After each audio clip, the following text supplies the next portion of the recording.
The Concept of the Political. Expanded edition. 1932. Carl Schmitt. Narrated by Skeptical Waves. The Concept of the Political. In memory of my friend, August Skeets of Munich, who fell on August 28, 1917, in the assault on Monsalo. 1. The concept of the state presupposes the concept of the political. According to modern linguistic usage, the state is the political status of an organized people in an enclosed territorial unit. This is nothing more than a general paraphrase, not a definition of the state. Since we are concerned here with the nature of the political, such a definition is unwarranted. It may be left open what the state is in its essence: a machine or an organism, a person or an institution, a society or a community, an enterprise or a beehive, or perhaps even a basic procedural order. These definitions and images anticipate too much meaning, interpretation, illustration, and construction, and therefore cannot constitute any appropriate point of departure for a simple and elementary statement. In its literal sense and in its historical appearance, the state is a specific entity of a people. Vis-à-vis the many conceivable kinds of entities, it is in the decisive case the ultimate authority. More need not be said at this moment. All characteristics of this image of entity and people receive their meaning from the further distinctive trait of the political and become incomprehensible when the nature of the political is misunderstood. One seldom finds a clear definition of the political. The word is most frequently used negatively, in contrast to various other ideas, for example in such antitheses as politics and economy, politics and morality, politics and law, and within law there is again politics and civil law, and so forth. By means of such negative, often also polemical confrontations, it is usually possible, depending upon the context and concrete situation, to characterize something with clarity. But this is still not a specific definition. In one way or another, political is generally juxtaposed to state, or at least is brought into relation with it. The state thus appears as something political, the political as something pertaining to the state, obviously an unsatisfactory circle. Many such descriptions of the political appear in professional juridic literature. Insofar as these are not politically polemical, they are of practical and technical interest, and are to be understood as legal or administrative decisions in particular cases. These then receive their meaning by the presupposition of a stable state within whose framework they operate.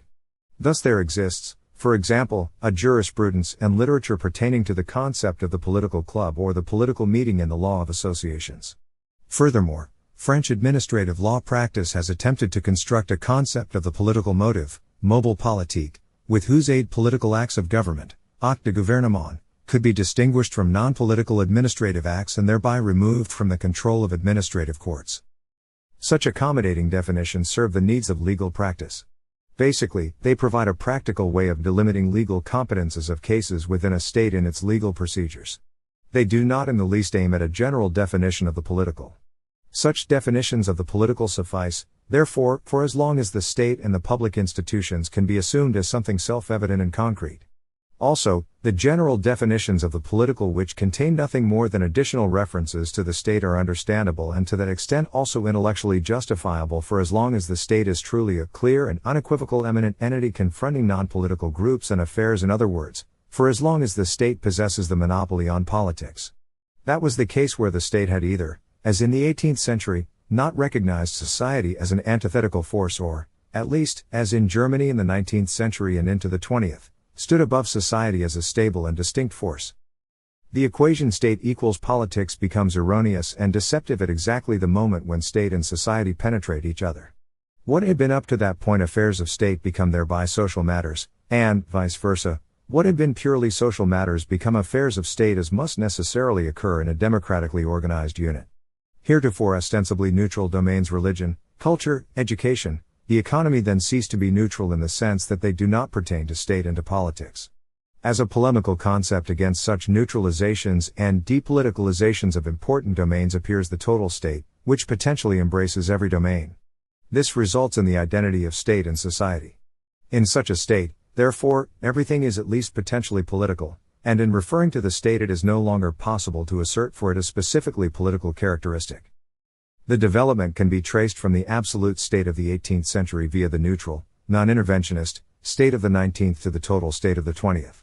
Democracy must do away with all the typical distinctions and depoliticalizations characteristic of the liberal 19th century, also with those corresponding to the 19th century antitheses and divisions pertaining to the state society, equals political against social, contrast, namely the following, among numerous other thoroughly polemical and thereby again political antitheses. Religious as antithesis of political. Cultural as antithesis of political. Economic as antithesis of political. Legal as antithesis of political. Scientific as antithesis of political. The more profound thinkers of the 19th century soon recognized this. In Jacob Burckhardt's Weltgeschichtliche Betrachtungen, of the period around 1870, the following sentences are found on democracy, i.e., a doctrine nourished by 1,000 springs, and varying greatly with the social status of its adherents. Only in one respect was it consistent, namely, in the insatiability of its demand for state control of the individual. Thus it blurs the boundaries between state and society and looks to the state for the things that society will most likely refuse to do, while maintaining a permanent condition of argument and change and ultimately vindicating the right to work and subsistence for certain castes. Burckhardt also correctly noted the inner contradiction of democracy and a liberal constitutional state. The state is thus, on the one hand, the realization and expression of the cultural ideas of every party, on the other, merely the visible vestures of civic life and powerful on an ad hoc basis only. It should be able to do everything, yet allowed to do nothing. In particular, it must not defend its existing form in any crisis, and after all, what men want more than anything else is to participate in the exercise of its power. The state's form thus becomes increasingly questionable and its radius of power ever broader. German political science originally maintained, under the impact of Hegel's philosophy of the state, that the state is qualitatively distinct from society and higher than it. A state standing above society could be called universal but not total, as that term is understood nowadays, namely, as the polemical negation of the neutral state, whose economy and law were in themselves non-political. Nevertheless, after 1848, the qualitative distinction between state and society to which Lawrence von Stein and Rudolf Nice still subscribed lost its previous clarity. Notwithstanding certain limitations, reservations, and compromises, the development of German political science, whose fundamental lines are shown in my treatise on proofs, follows the historical development toward the democratic identity of state and society. An interesting national liberal intermediary stage is recognizable in the works of Albert Hennel. To generalize the concept of state altogether with the concept of human society is, according to him, a downright mistake. He sees in the state an entity joining other organizations of society but of a special kind which rises above these and is all-embracing. Although its general purpose is universal, though only in the special task of delimiting and organizing socially effective forces, i.e., in the specific function of the law, Hennel considers wrong the belief that the state has, at least potentially, the power of making all the social goals of humanity its goals too. Even though the state is for him universal, it is by no means total. The decisive step is found in Gurke's theory of association. The first volume of his Das Deutsche Genossenschaftsrecht appeared in 1868, because it conceives of the state as one association equal to other associations. Of course, in addition to the associational elements, sovereign ones too belonged to the state and were sometimes stressed more and sometimes less. But, since it pertained to a theory of association and not to a theory of sovereignty of the state, the democratic consequences were undeniable. In Germany, they were drawn by Hugo Preuss and K. Wohlzendorf, whereas in England it led to pluralist theories, see below, section 4. While awaiting further enlightenment, it seems to me that Rudolf Schmitt's theory of the integration of the state corresponds to a political situation in which society is no longer integrated into an existing state, as the German people in the monarchical state of the 19th century, but should itself integrate into the state. That this situation necessitates the total state is expressed most clearly in Schmitt's remark about a sentence from H. Trescher's 1918 dissertation on Montesquieu and Hegel. There it is said of Hegel's doctrine of the division of powers that it signifies the most vigorous penetration of all societal spheres by the state for the general purpose of winning for the entirety of the state all vital energies of the people. To which Schmitt adds that this is precisely the integration theory of his book. In actuality it is the total state which no longer knows anything absolutely non-political, the state which must do away with the depoliticalizations of the 19th century and which in particular puts an end to the principle that the apolitical economy is independent of the state and that the state is apart from the economy. 2. A definition of the political can be obtained only by discovering and defining the specifically political categories. In contrast to the various relatively independent endeavors of human thought and action, particularly the moral, aesthetic, and economic, the political has its own criteria which express themselves in a characteristic way. The political must therefore rest on its own ultimate distinctions, to which all action with a specifically political meaning can be traced. Let us assume that in the realm of morality the final distinctions are between good and evil, in aesthetics beautiful and ugly, in economics profitable and unprofitable. The question then is whether there is also a special distinction which can serve as a simple criterion of the political and of what it consists. The nature of such a political distinction is surely different from that of those others. It is independent of them and as such can speak clearly for itself. The specific political distinction to which political actions and motives can be reduced is that between friend and enemy. This provides a definition in the sense of a criterion and not as an exhaustive definition or one indicative of substantial content. Insofar as it is not derived from other criteria, the antithesis of friend and enemy corresponds to the relatively independent criteria of other antitheses, good and evil in the moral sphere, beautiful and ugly in the aesthetic sphere, and so on. In any event it is independent, not in the sense of a distinct new domain, but in that it can neither be based on any one antithesis or any combination of other antitheses, nor can it be traced to these. If the antithesis of good and evil is not simply identical with that of beautiful and ugly, profitable and unprofitable, and cannot be directly reduced to the others, then the antithesis of friend and enemy must even less be confused with or mistaken for the others. The distinction of friend and enemy denotes the utmost degree of intensity of a union or separation, of an association or dissociation. It can exist theoretically and practically, without having simultaneously to draw upon all those moral, aesthetic, economic, or other distinctions. The political enemy need not be morally evil or aesthetically ugly, he need not appear as an economic competitor, and it may even be advantageous to engage with him in business transactions. But he is, nevertheless, the other, the stranger, and it is sufficient for his nature that he is, in a specially intense way, existentially something different and alien, so that in the extreme case conflicts with him are possible. These can neither be decided by a previously determined general norm nor by the judgment of a disinterested and therefore neutral third party. Only the actual participants can correctly recognize, understand, and judge the concrete situation and settle the extreme case of conflict. Each participant is in a position to judge whether the adversary intends to negate his opponent's way of life and therefore must be repulsed or fought in order to preserve one's own form of existence. Emotionally, the enemy is easily treated as being evil and ugly, because every distinction, most of all the political, as the strongest and most intense of the distinctions and categorizations, draws upon other distinctions for support. This does not alter the autonomy of such distinctions. Consequently, the reverse is also true. The morally evil, aesthetically ugly or economically damaging need not necessarily be the enemy. The morally good, aesthetically beautiful, and economically profitable need not necessarily become the friend in the specifically political sense of the word. Thereby the inherently objective nature and autonomy of the political becomes evident by virtue of its being able to treat, distinguish, and comprehend the friend-enemy antithesis independently of other antitheses. 3. The friend and enemy concepts are to be understood in their concrete and existential sense, not as metaphors or symbols, not mixed and weakened by economic, moral, and other conceptions, least of all in a private individualistic sense as a psychological expression of private emotions and tendencies. They are neither normative nor pure spiritual antitheses. Liberalism, in one of its typical dilemmas, to be treated further under Section 8, of Intellect and Economics, has attempted to transform the enemy from the viewpoint of economics into a competitor and from the intellectual point into a debating adversary. In the domain of economics there are no enemies, only competitors, and in a thoroughly moral and ethical world perhaps only debating adversaries. It is irrelevant here whether one rejects, accepts, or perhaps finds it an atavistic remnant of barbaric times that nations continue to group themselves according to friend and enemy, or hopes that the antithesis will one day vanish from the world, or whether it is perhaps sound pedagogic reasoning to imagine that enemies no longer exist at all.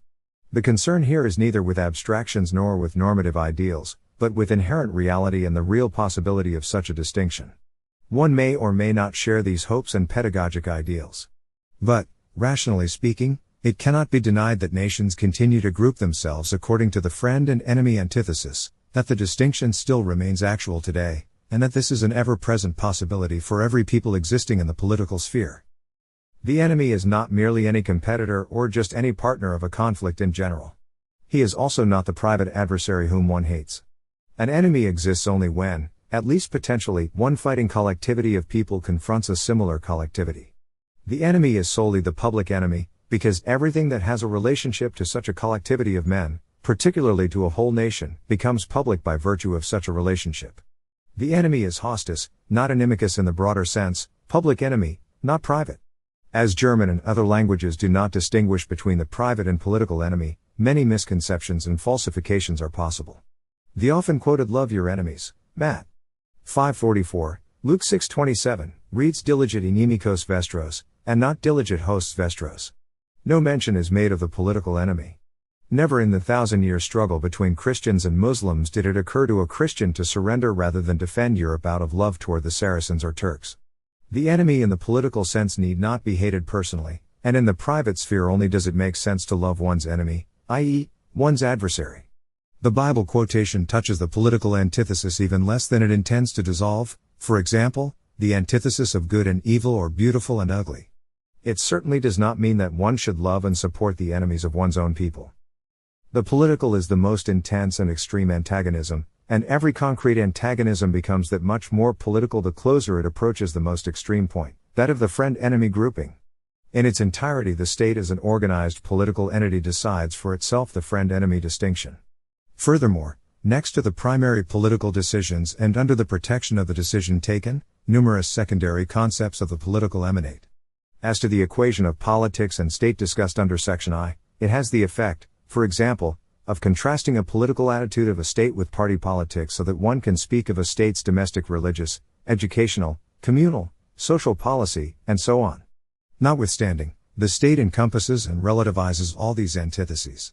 However, an antithesis and antagonism remain here within the state's domain which have relevance for the concept of the political. Finally, even more banal forms of politics appear, forms which assume parasite and caricature-like configurations. What remains here from the original friend-enemy grouping is only some sort of antagonistic moment, which manifests itself in all sorts of tactics and practices, competitions and intrigues, and the most peculiar dealings and manipulations are called politics.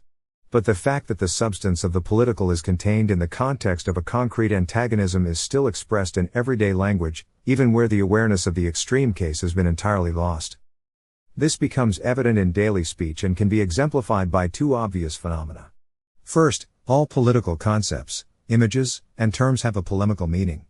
They are focused on a specific conflict and are bound to a concrete situation. The result, which manifests itself in war or revolution, is a friend-enemy grouping, and they turn into empty and ghost-like abstractions when this situation disappears. Words such as state, republic, society, class, as well as sovereignty, constitutional state, absolutism, dictatorship, economic planning, neutral or total state, and so on, are incomprehensible if one does not know exactly who is to be affected, combated, refuted, or negated by such a term.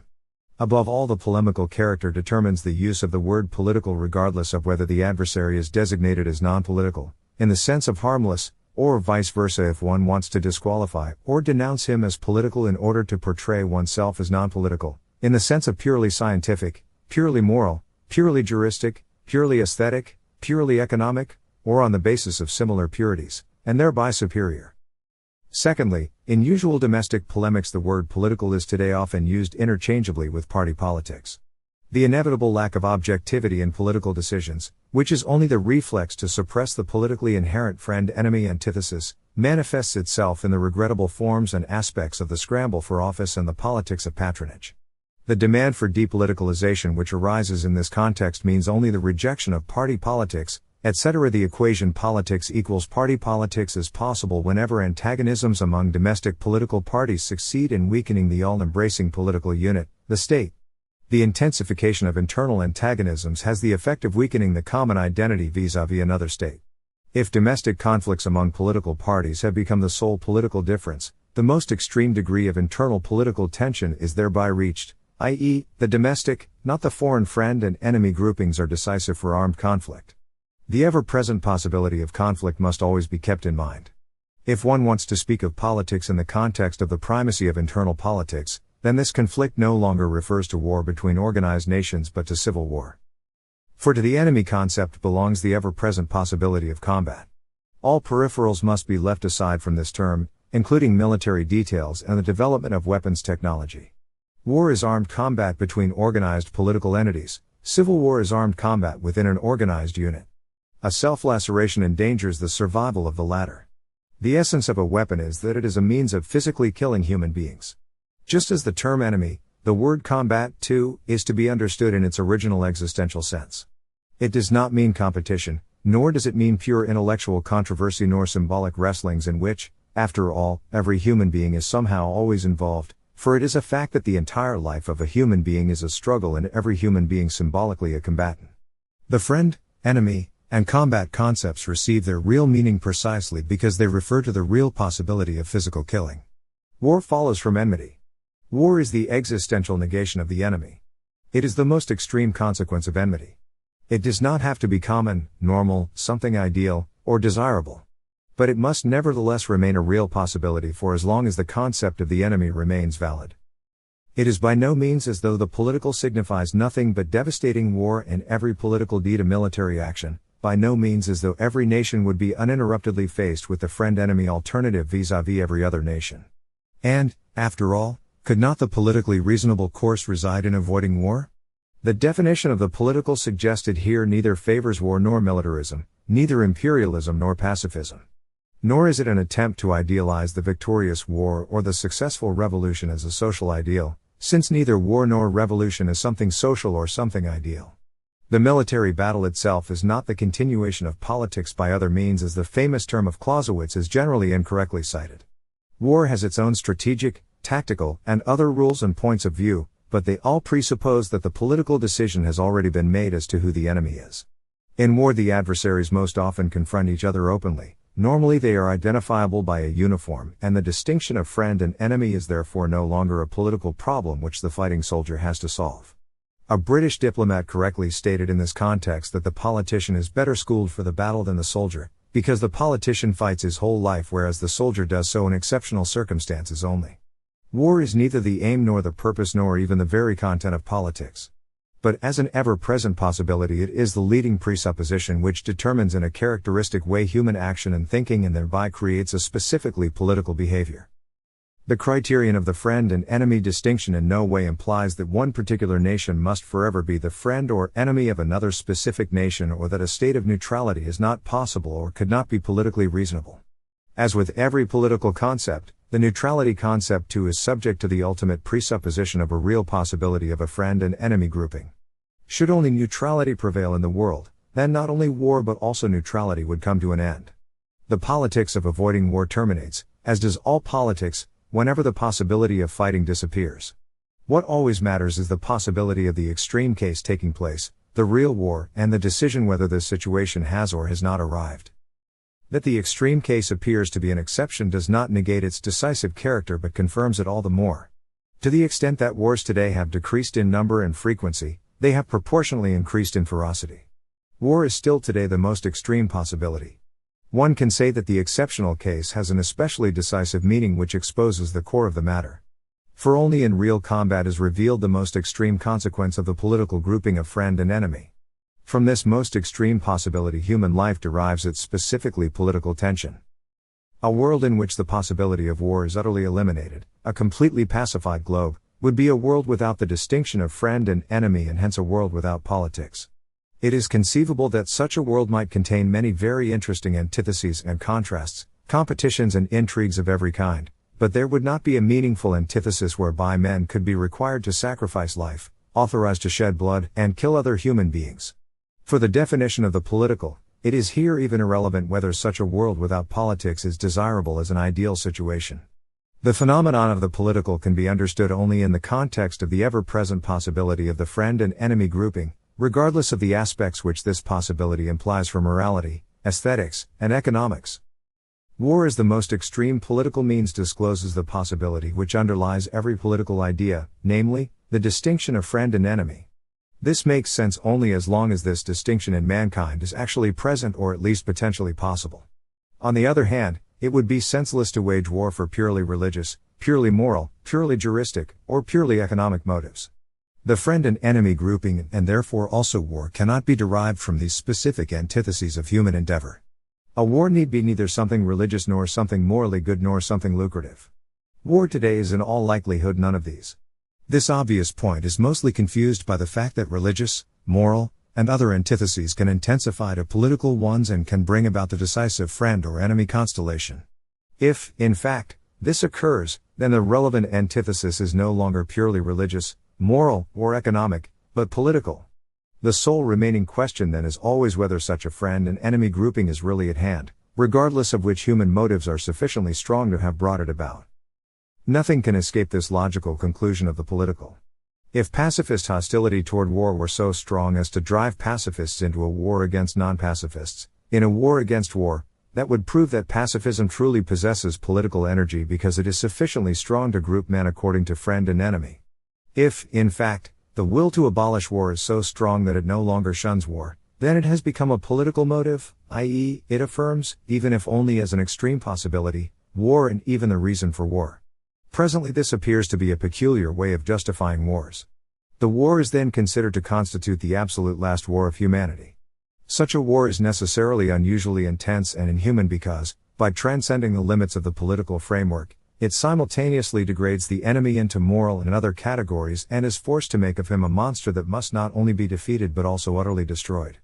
In other words, he is an enemy who no longer must be compelled to retreat into his borders only. The feasibility of such war is particularly illustrative of the fact that war as a real possibility is still present today, and this fact is crucial for the friend and enemy antithesis and for the recognition of politics. 4.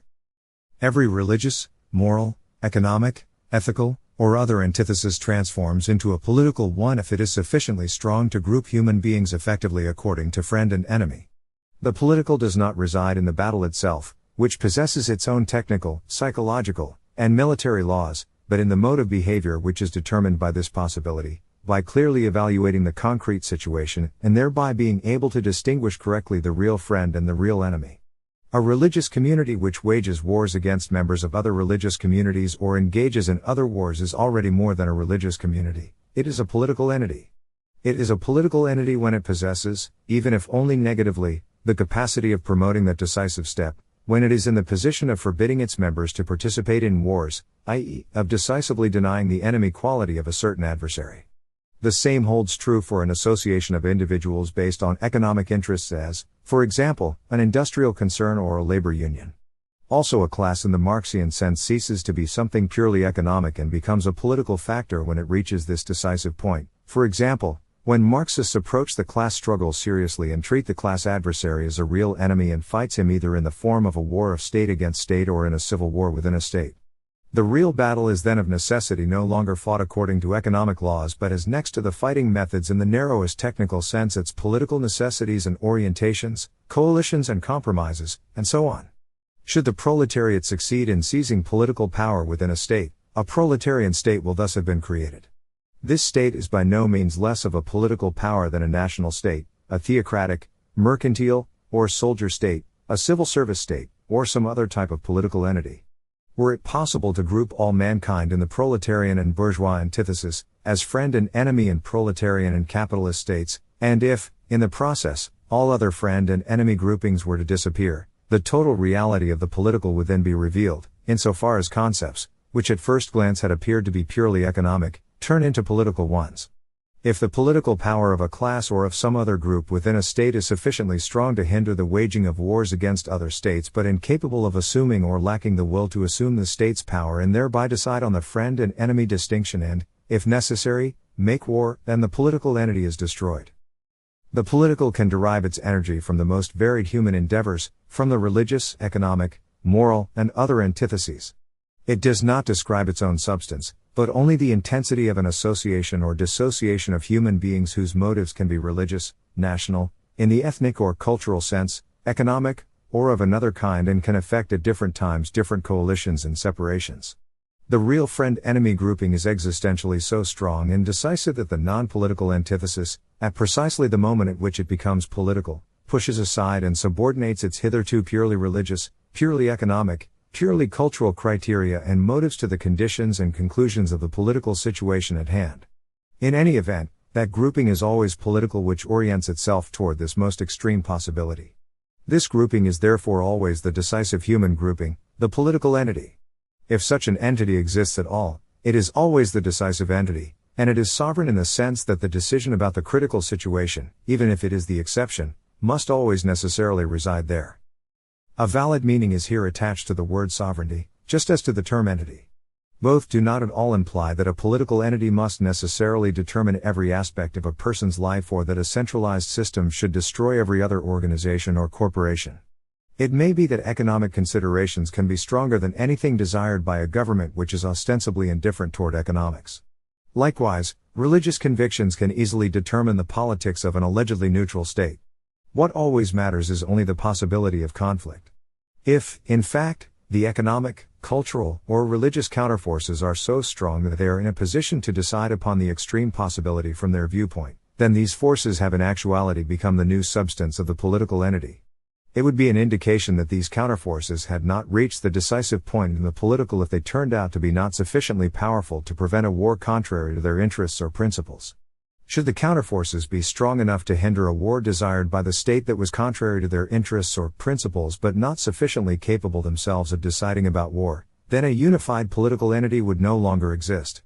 However one may look at it, in the orientation toward the possible extreme case of an actual battle against a real enemy, the political entity is essential, and it is the decisive entity for the friend or enemy grouping, and in this, and not in any kind of absolutist sense, it is sovereign. Otherwise the political entity is non-existent. When the political significance of domestic economic associations had been recognized, in particular the growth of labor unions, the laws of the state appeared quite powerless against their economic weapon, the strike. Consequently, some have somewhat hastily proclaimed the death and the end of the state. As far as I can tell, this emerged as a doctrine of the French syndicalists after 1906 and 1907. Duguid is in this context the best-known political theorist. Ever since 1901 he has tried to refute the conception of sovereignty and the conception of the personality of the state with some accurate arguments against an uncritical metaphysics of the state and personifications of the state, which are, after all, only remnants from the world of princely absolutism but in essence miss the actual political meaning of the concept of sovereignty. Similarly, this also holds true for G.D.H. Cole's and Harold Lasky's so-called theory of pluralism, which appeared somewhat later in the Anglo-Saxon world. Their pluralist consists in denying the sovereignty of the political entity by stressing time and again that the individual lives in numerous different social entities and associations. He is a member of a religious institution, nation, labor union, family, sports club, and many other associations. These control him in differing degrees from case to case, and impose on him a cluster of obligations in such a way that no one of these associations can be said to be decisive and sovereign. On the contrary, each one in a different field may prove to be the strongest, and then the conflict of loyalties can only be resolved from case to case. It is conceivable, for example, that a labor union should decide to order its members no longer to attend church, but in spite of it they continue to do so, and that simultaneously a demand by the church that members leave the labor union remains likewise unheeded. Particularly striking in this example is the coordination of religious associations and labor unions, which could result in an alliance because of their common antipathy toward the state. This is typical of the pluralism which appears in the Anglo-Saxon countries. Its main theoretical point of departure was, next to Gurke's association theory, J. Neville Ficke's book on churches in the modern state. The historical context to which Lasky always returns and which obviously made a great impression on him is the simultaneous and equally unsuccessful attacks of Bismarck against the Catholic Church and the Socialists. In the Kulturkampf against the Roman Church it was seen that even a state of the unimpaired strength of Bismarck's Reich was not absolutely sovereign and powerful. This state was equally unsuccessful in its battle against the socialist working class. Would this state have been sufficiently strong in the economic domain to remove from the labor unions their power to strike? This critique is largely justified. The juridic formulas of the omnipotence of the state are, in fact, only superficial secularizations of theological formulas of the omnipotence of God. Also, the 19th-century German doctrine of the personality of the state is important here because it was in part a polemical antithesis to the personality of the absolute prince, and in part to a state considered as a higher third, vis-à-vis all other social groups, with the aim of evading the dilemma of monarchical or popular sovereignty. But the question remains unanswered, which social entity, if I am permitted to use here the imprecise liberal concept of social, decides the extreme case and determines the decisive friend and enemy grouping? Neither a church nor a labor union nor an alliance of both could have forbidden or prevented a war which the German Reich might have wanted to wage under Bismarck. He could not declare war against the Pope, but only because the Pope no longer possessed the jus belli, and also the socialist labor unions did not want to appear in the role of a party belligerent. In any event, no organized opposition then imaginable could have possibly deprived the German government of making the relevant decision in the extreme case. Such an opposition would have risked being treated as an enemy and would thus have been affected by all the consequences of this concept. Furthermore, neither the church nor a labor union was prepared to engage in a civil war. These considerations are sufficient to establish a reasonable concept of sovereignty and entity. The political entity is by its very nature the decisive entity, regardless of the sources from which it derives its last psychic motives. It exists or does not exist. If it exists, it is the supreme, that is, in the decisive case, the authoritative entity. That the state is an entity and in fact the decisive entity rests upon its political character. A pluralist theory is either the theory of state which arrives at the unity of state by a federalism of social associations or a theory of the dissolution or rebuttal of the state. If, in fact, it challenges the entity and places the political association on an equal level with the others, for example, religious or economic associations, it must, above all, answer the question as to the specific content of the political. Although in his numerous books Lasky speaks of state, politics, sovereignty, and government, one does not find in these a specific definition of the political.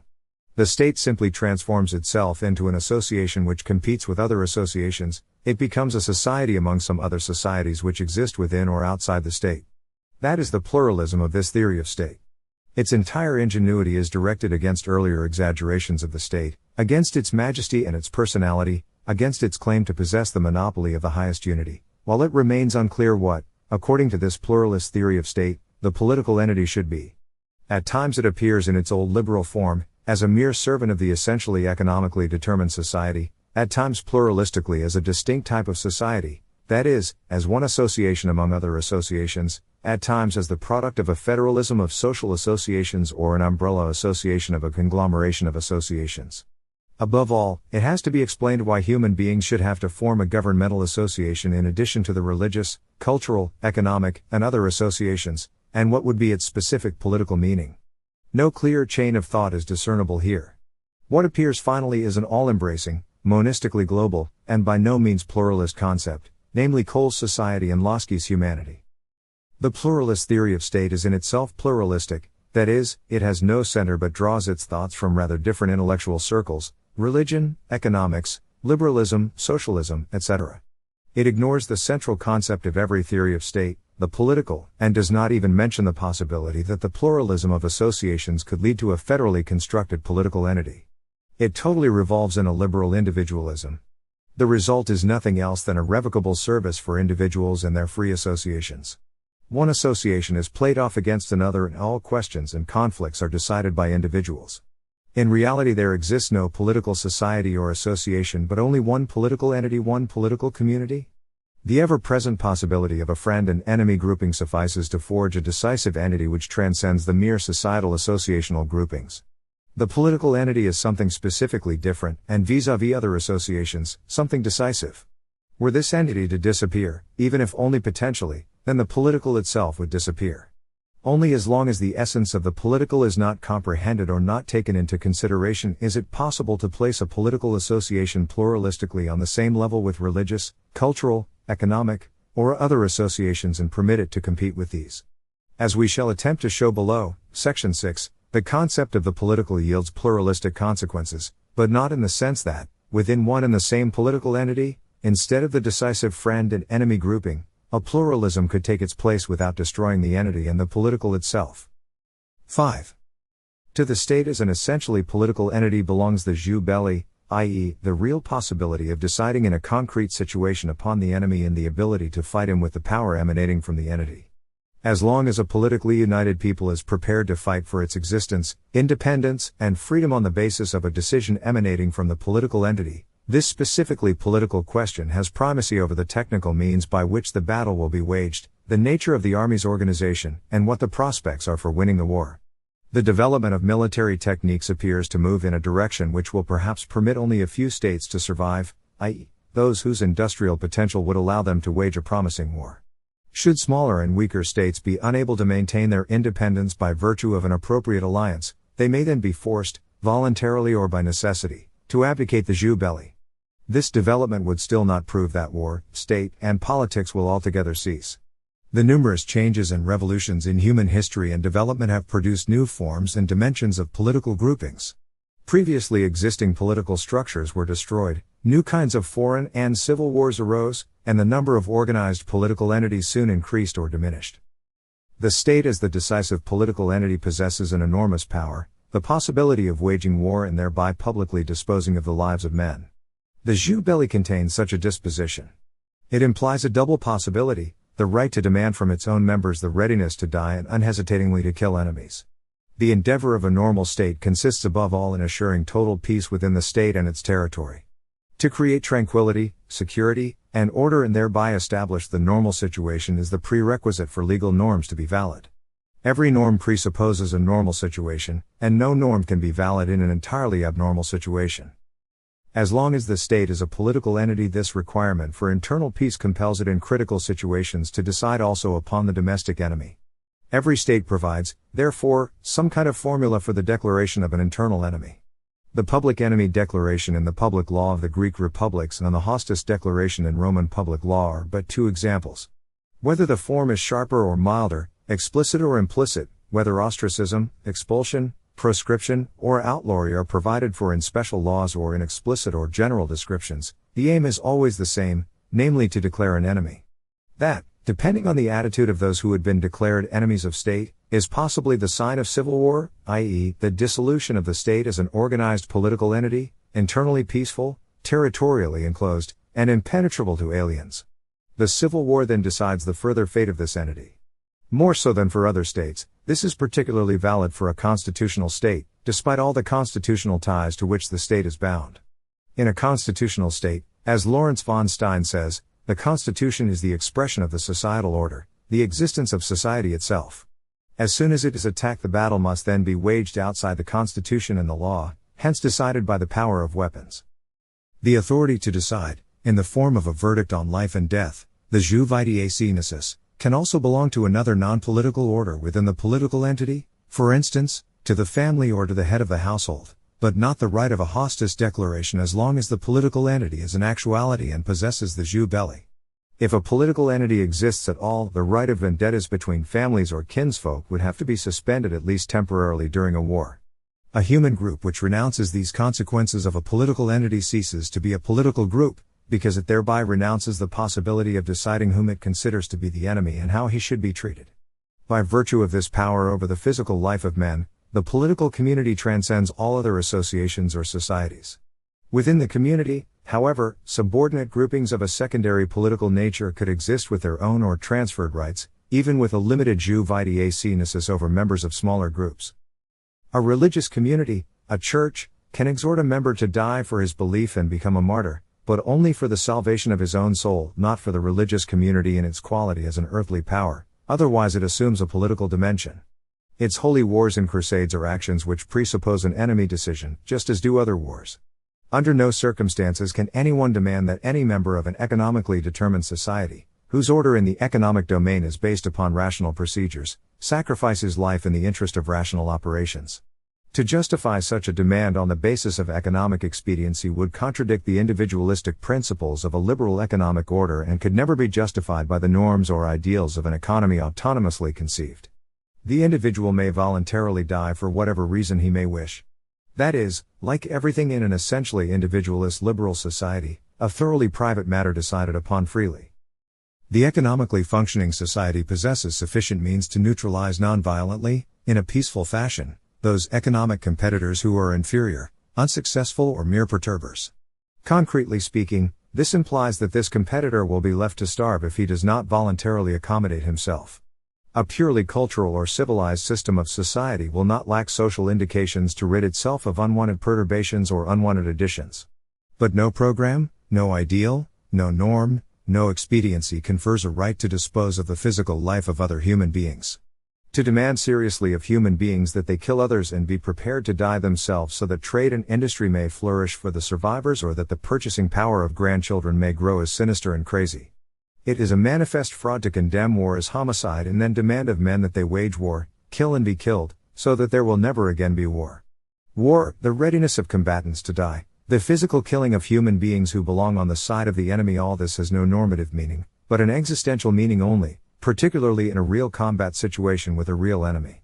There exists no rational purpose, no norm no matter how true, no program no matter how exemplary, no social ideal no matter how beautiful, no legitimacy nor legality which could justify men in killing each other for this reason.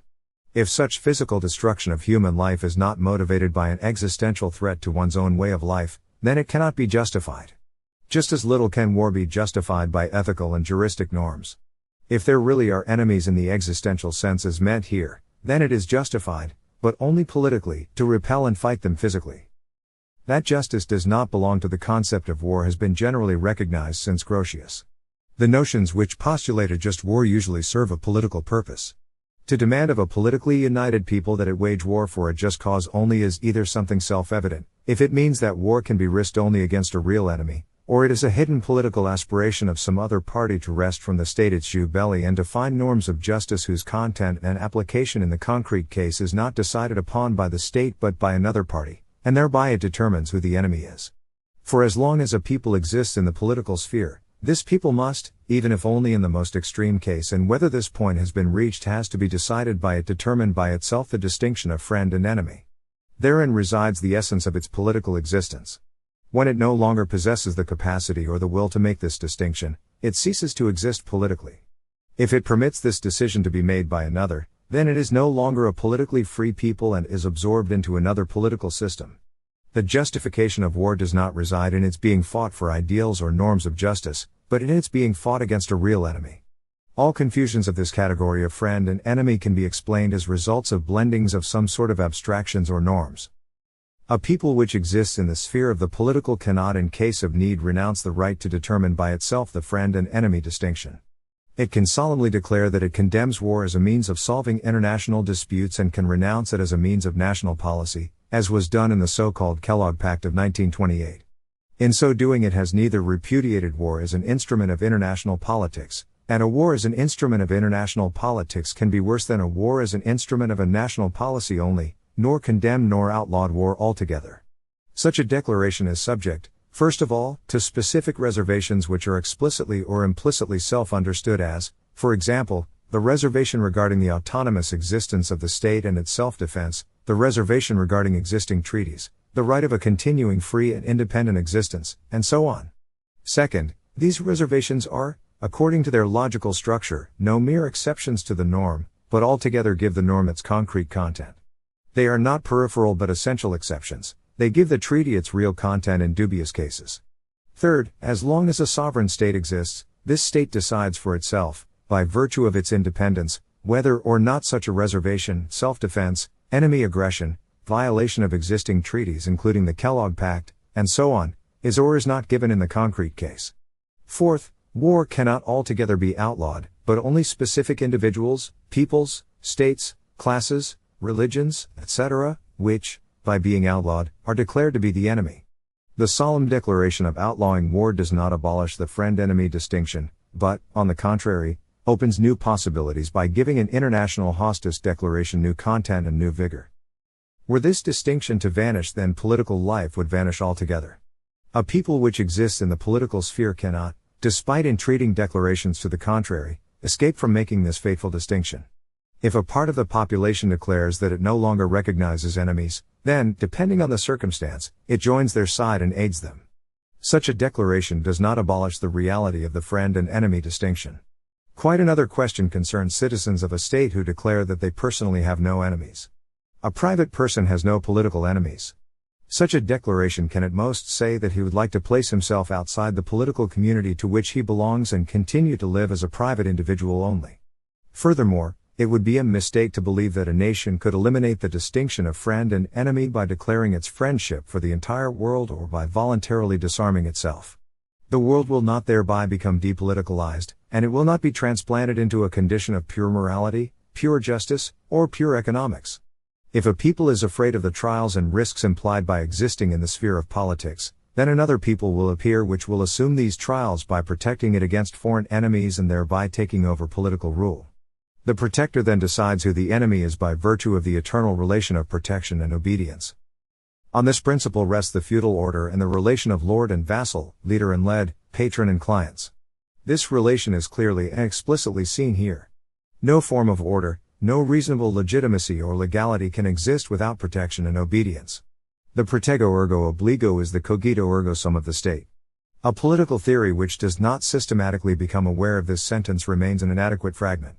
Hobbes designated this, at the end of his English edition of 1651, p. 396, as the true purpose of his Leviathan, to instill in man once again the mutual relation between protection and obedience, Human nature as well as divine right demands its inviolable observation.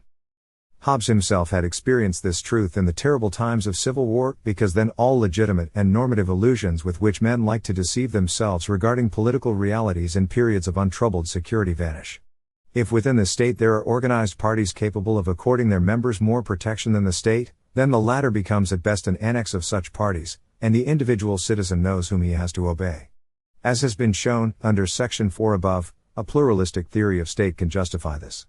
The fundamental correctness of the protection obedience axiom comes to the fore even more clearly in foreign policy and interstate relations. The simplest expression of this axiom is found in the protectorate under international law, the federal state, the confederation of states dominated by one of them, and the various kinds of treaties offering protection and guarantees.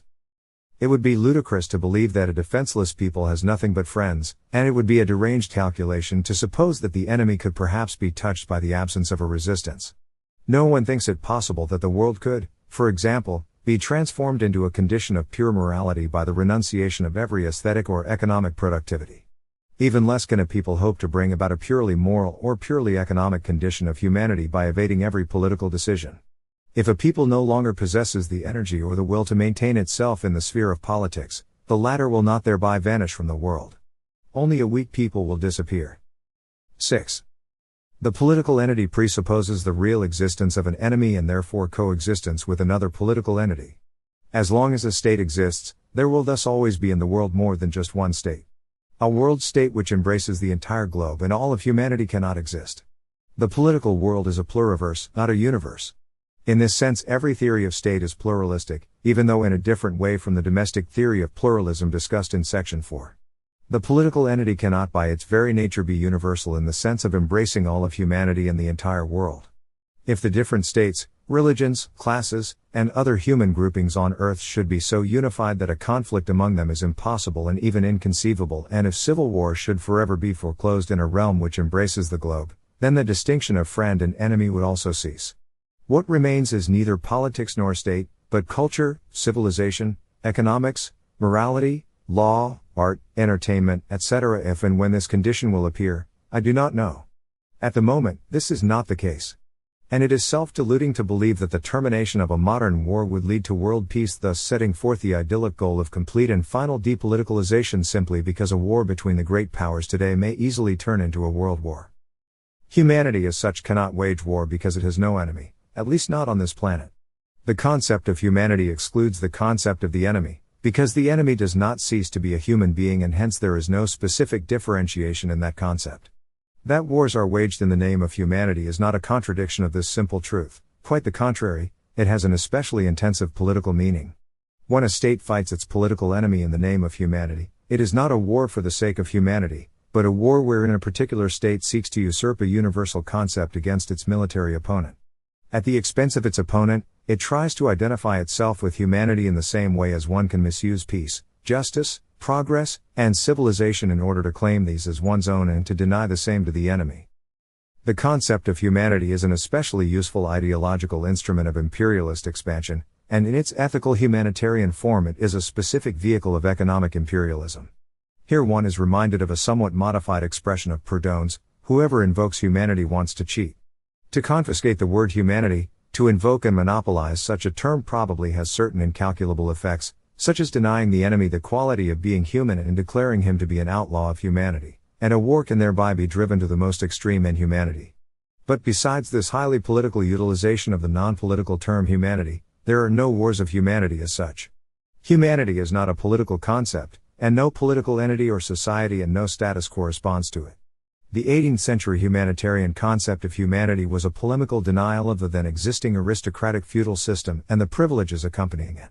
Humanity according to natural law and liberal individualistic doctrines is a universal, i.e., all-embracing, social ideal, a system of relations between individuals.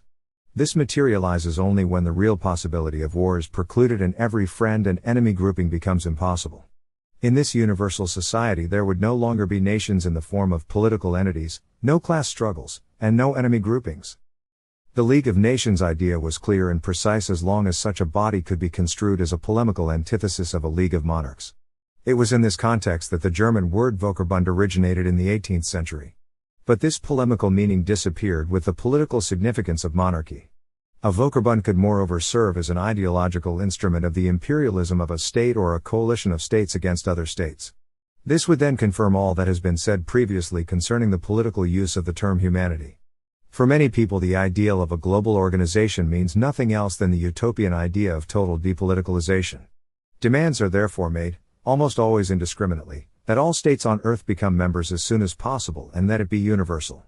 Universality at any price would necessarily have to mean total depoliticalization and with it, particularly, the non-existence of states.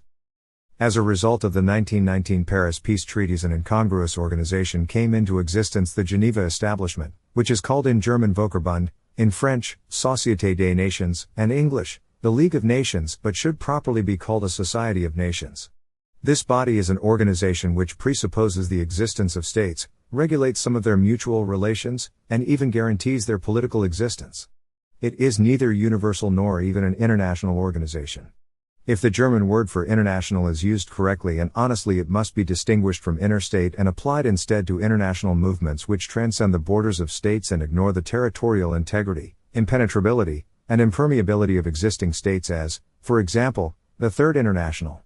Immediately exposed here are the elementary antitheses of international and interstate, of a depoliticalized universal society and interstate guarantees of the status quo of existing frontiers. It is hard to comprehend how a scholarly treatment of the League of Nations could skirt this and even lend support to this confusion. The Geneva League of Nations does not eliminate the possibility of wars, just as it does not abolish states. It introduces new possibilities for wars, permits wars to take place, sanctions coalition wars, and by legitimizing and sanctioning certain wars it sweeps away many obstacles to war. As it has existed so far, it is under specific circumstances a very useful meeting place, a system of diplomatic conferences which meet under the name of the League of Nations Council and the Assembly of the League of Nations. These bodies are linked to a technical bureau, that of the Secretariat. As I have already shown elsewhere, this establishment is not a league, but possibly an alliance. The genuine concept of humanity is expressed in it only insofar as its actual activities reside in the humanitarian and not in the political field, and only as an interstate administrative community does it at least have a tendency toward a meaningful universality. But in view of the League's true constitution and because this so-called League still enables wars to be fought, even this tendency is an ideal postulate only.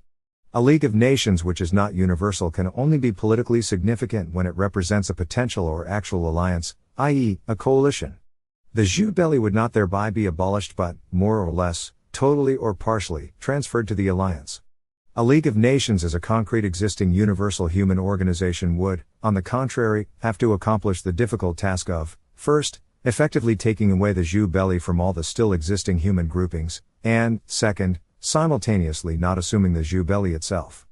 Otherwise, universality, humanity, depoliticalized society, in short, all essential characteristics would again be eliminated. Were a world state to embrace the entire globe and humanity, then it would be no political entity and could only be loosely called a state. If, in fact, all humanity and the entire world were to become a unified entity based exclusively on economics and on technically regulating traffic, then it still would not be more of a social entity than a social entity of tenants in a tenement house, customers purchasing gas from the same utility company, or passengers traveling on the same bus. An interest group concerned exclusively with economics or traffic cannot become more than that, in the absence of an adversary. Should that interest group also want to become cultural, ideological, or otherwise more ambitious, and yet remain strictly non-political, then it would be a neutral consumer or a producer cooperative moving between the poles of ethics and economics. It would know neither state nor kingdom nor empire, neither republic nor monarchy, neither aristocracy nor democracy, neither protection nor obedience, and would altogether lose its political character. The acute question to pose is upon whom will fall the frightening power implied in a world embracing economic and technical organization. This question can by no means be dismissed in the belief that everything would then function automatically, that things would administer themselves, and that a government by people over people would be superfluous because human beings would then be absolutely free. For what would they be free? This can be answered by optimistic or pessimistic conjectures, all of which finally lead to an anthropological profession of faith. 7. One could test all theories of state and political ideas according to their anthropology and thereby classify these as to whether they consciously or unconsciously presuppose man to be by nature evil or by nature good. The distinction is to be taken here in a rather summary fashion and not in any specifically moral or ethical sense. The problematic or unproblematic conception of man is decisive for the presupposition of every further political consideration, the answer to the question whether man is a dangerous being or not, a risky or a harmless creature. The numerous modifications and variations of this anthropological distinction of good and evil are not reviewed here in detail. Evil may appear as corruption, weakness, cowardice, stupidity, or also as brutality, sensuality, vitality, irrationality, and so on. Goodness may appear in corresponding variations as reasonableness, perfectibility, the capacity of being manipulated, of being taught, peaceful, and so forth. Striking in this context is the political significance of animal fables. Almost all can be applied to a real political situation: the problem of aggression in the fable of the wolf and the lamb, the question of guilt for the plague in La Fontaine's fable, a guilt which of course falls upon the donkey, justice between states in the fables of animal assemblies, disarmament in Churchill's election speech of October 1928, which depicts how every animal believes that its teeth, claws, horns are only instruments for maintaining peace, the large fish which devour the small ones, etc. This curious analogy can be explained by the direct connection of political anthropology with what the political philosophers of the 17th century, Hobbes, Spinoza, Pufendorf, called the state of nature.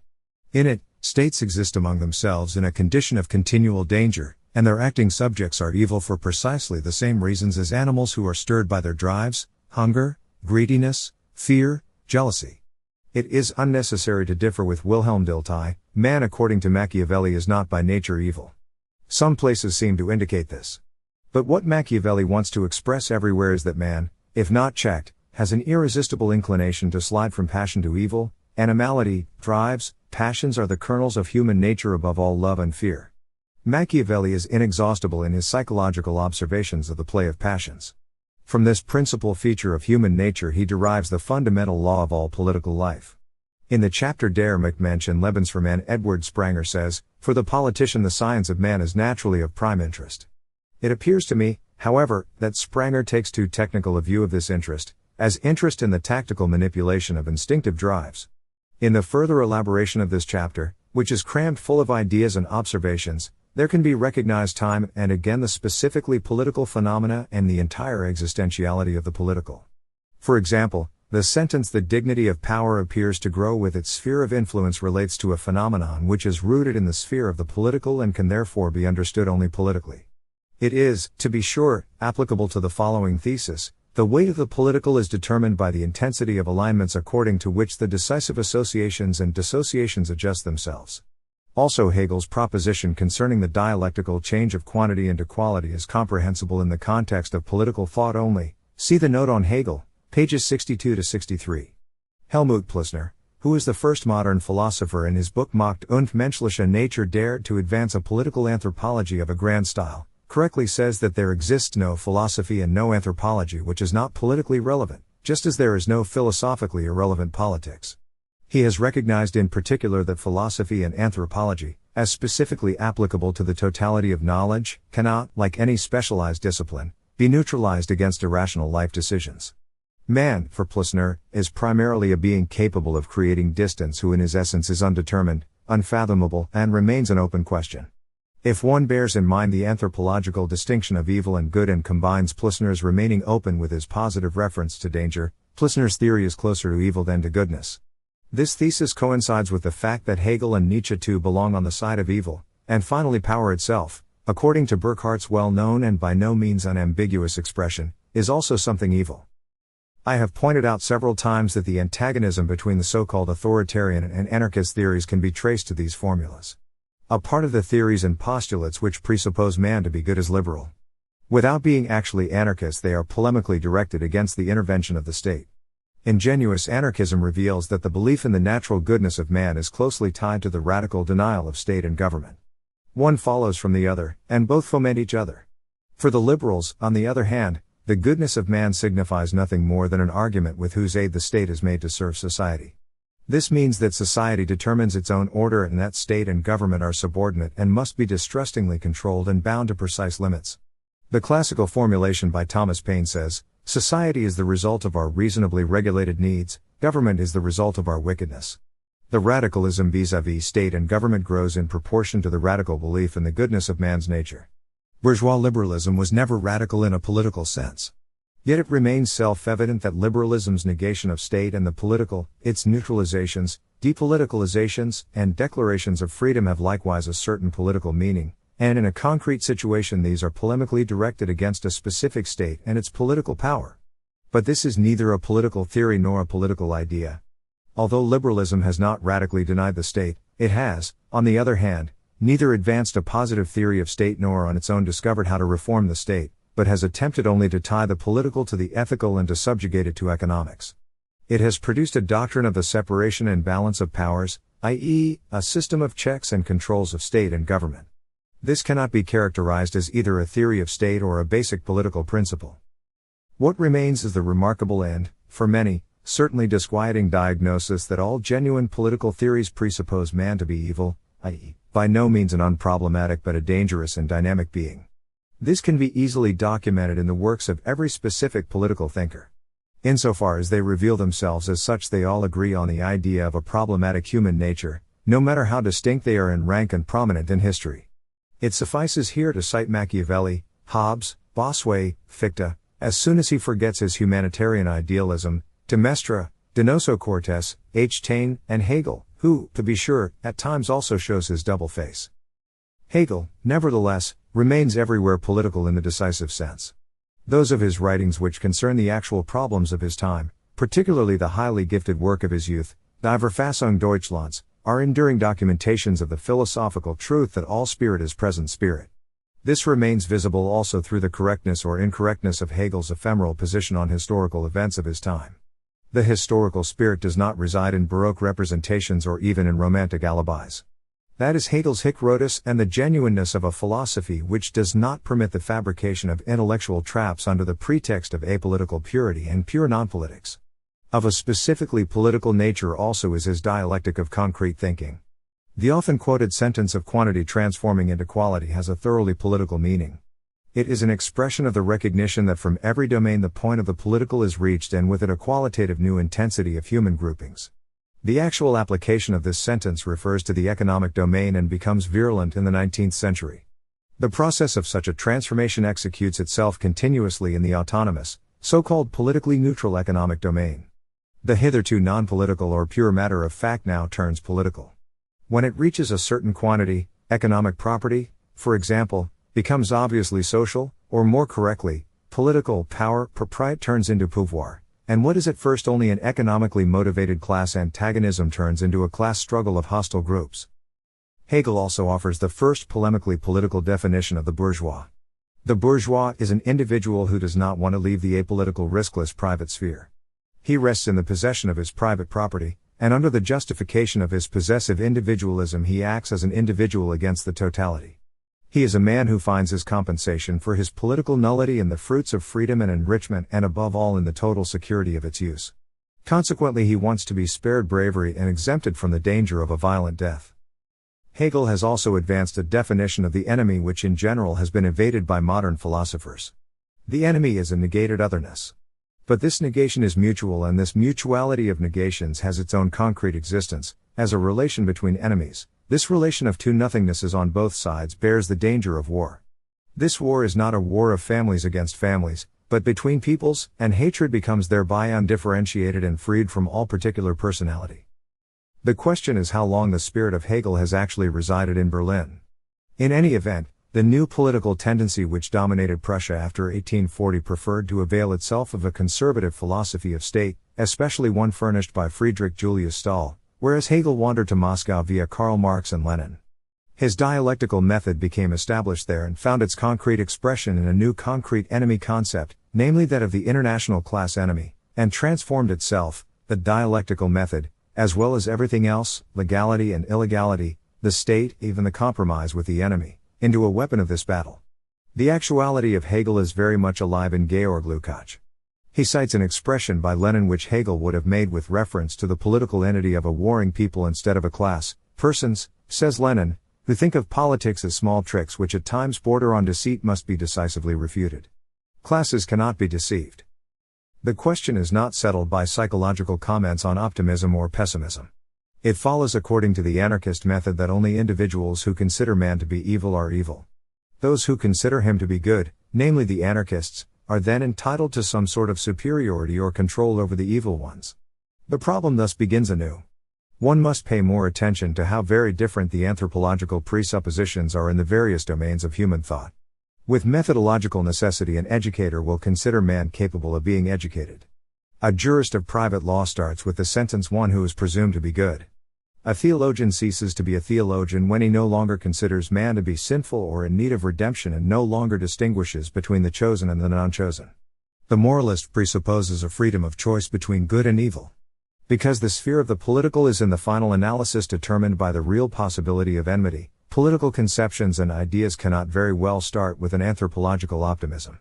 This would dissolve the possibility of enmity and, thereby, every specific political consequence. The connection of political theories with theological dogmas of sin which appear prominently in Bossuet, Mestre, Bonald, Donoso Cortés, and Friedrich Julius Stahl, among others, is explained by the relationship of these necessary presuppositions. The fundamental theological dogma of the evilness of the world and man leads, just as does the distinction of friend and enemy, to a categorization of man and makes impossible the undifferentiated optimism of a universal conception of man. In a good world among good people, only peace, security, and harmony prevail. Priests and theologians are here just as superfluous as politicians and statesmen. What the denial of original sin means socially and from the viewpoint of individual psychology has been shown by Ernst Trilch in his Suchelehren der christlichen Kirchen und Gruppen and Seyer, in many publications about romanticism and romantics, in the examples of numerous sects, heretics, romantics, and anarchists. The methodical connection of theological and political presuppositions is clear. But theological interference generally confuses political concepts because it shifts the distinction usually into moral theology. Political thinkers such as Machiavelli, Hobbes, and often Fichte presuppose with their pessimism only the reality or possibility of the distinction of friend and enemy. For Hobbes, truly a powerful and systematic political thinker, the pessimistic conception of man is the elementary presupposition of a specific system of political thought.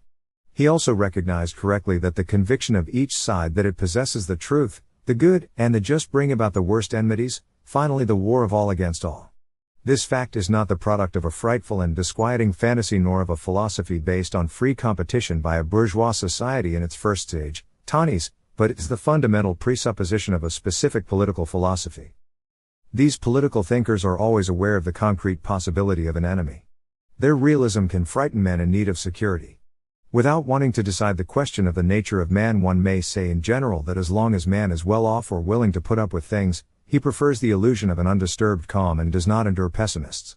The political adversaries of a clear political theory will, therefore, easily refute political phenomena and truths in the name of some autonomous discipline as amoral, uneconomical, unscientific, and above all declare this and this is politically relevant, a devilry worthy of being combated.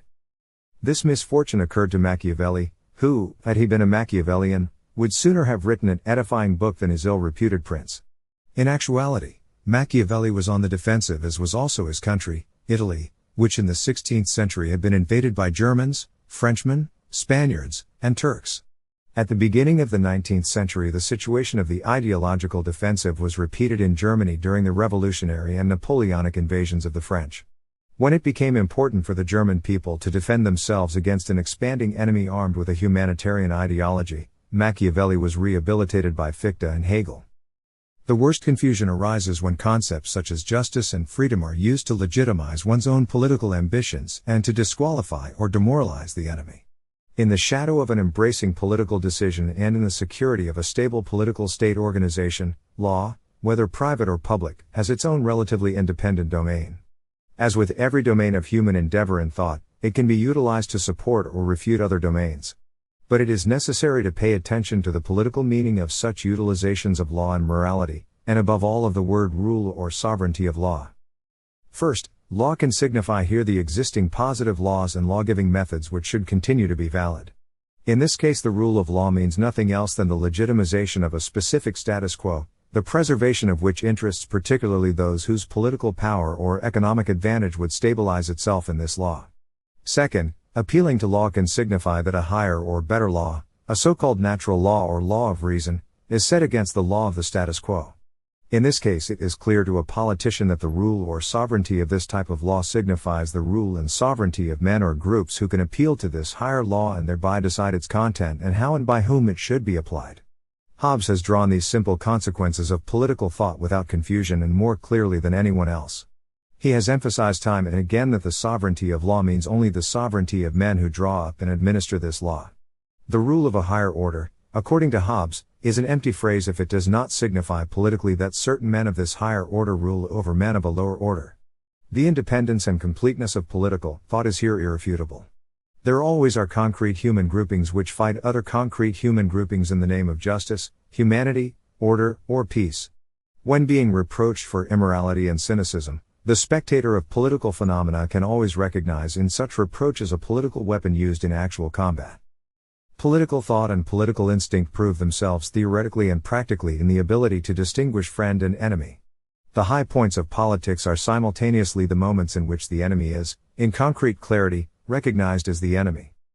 With regard to modern times, there are many powerful outbreaks of such enmity. There is the by no means harmless Linfame of the 18th century, the fanatical hatred of Napoleon felt by the German barons Stein and Kleist, exterminate them, the French, the Last Judgment will not ask you for your reasons, Lenin's annihilating sentences against bourgeois and Western capitalism. All these are surpassed by Cromwell's enmity towards Papist Spain.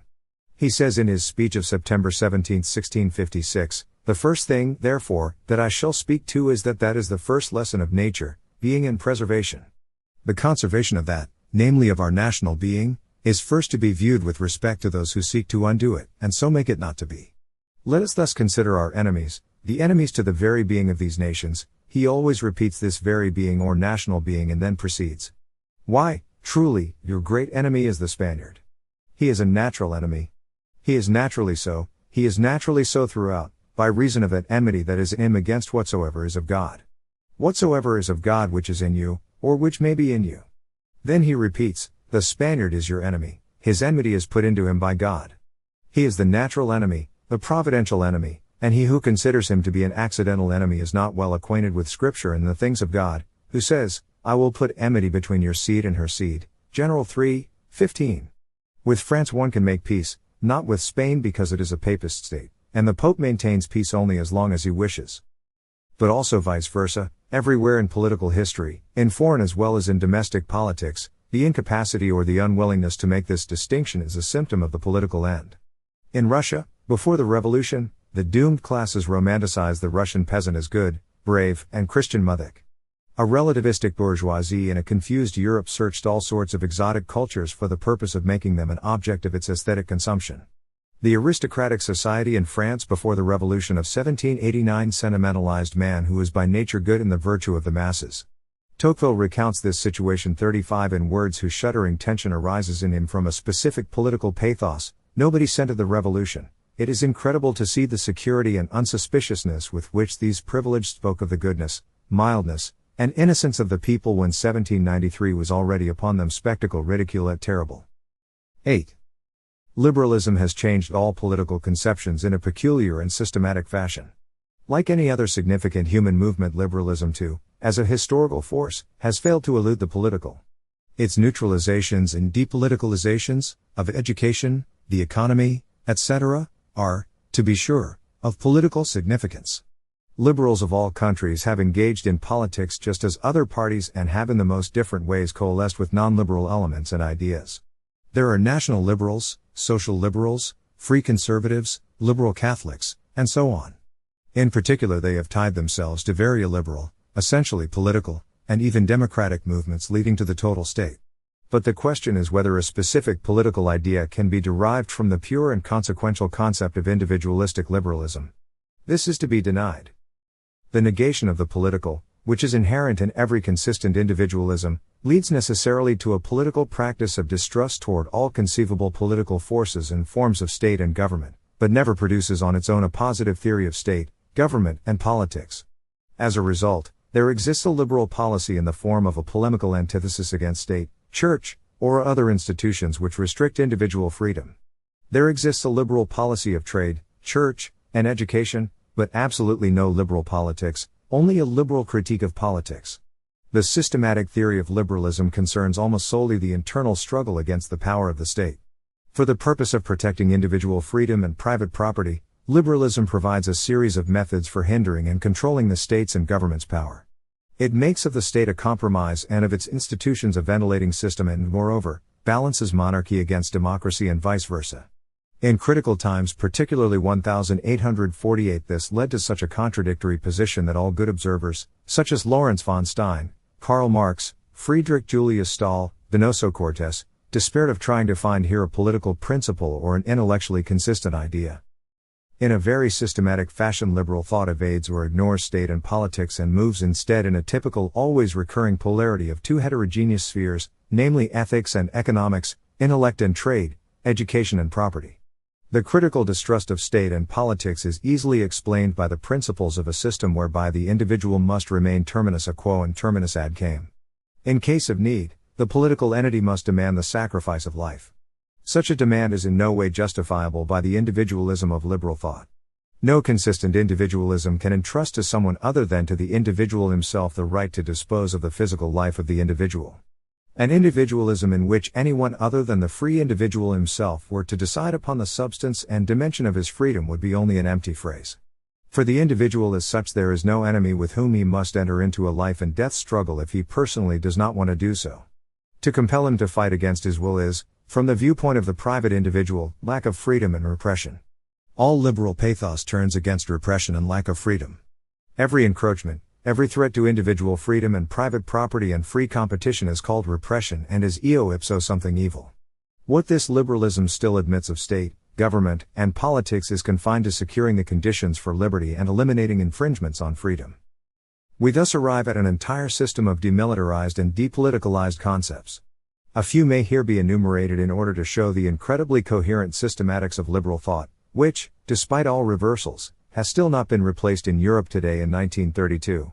These liberal concepts typically move between ethics, intellectuality, and economics, trade.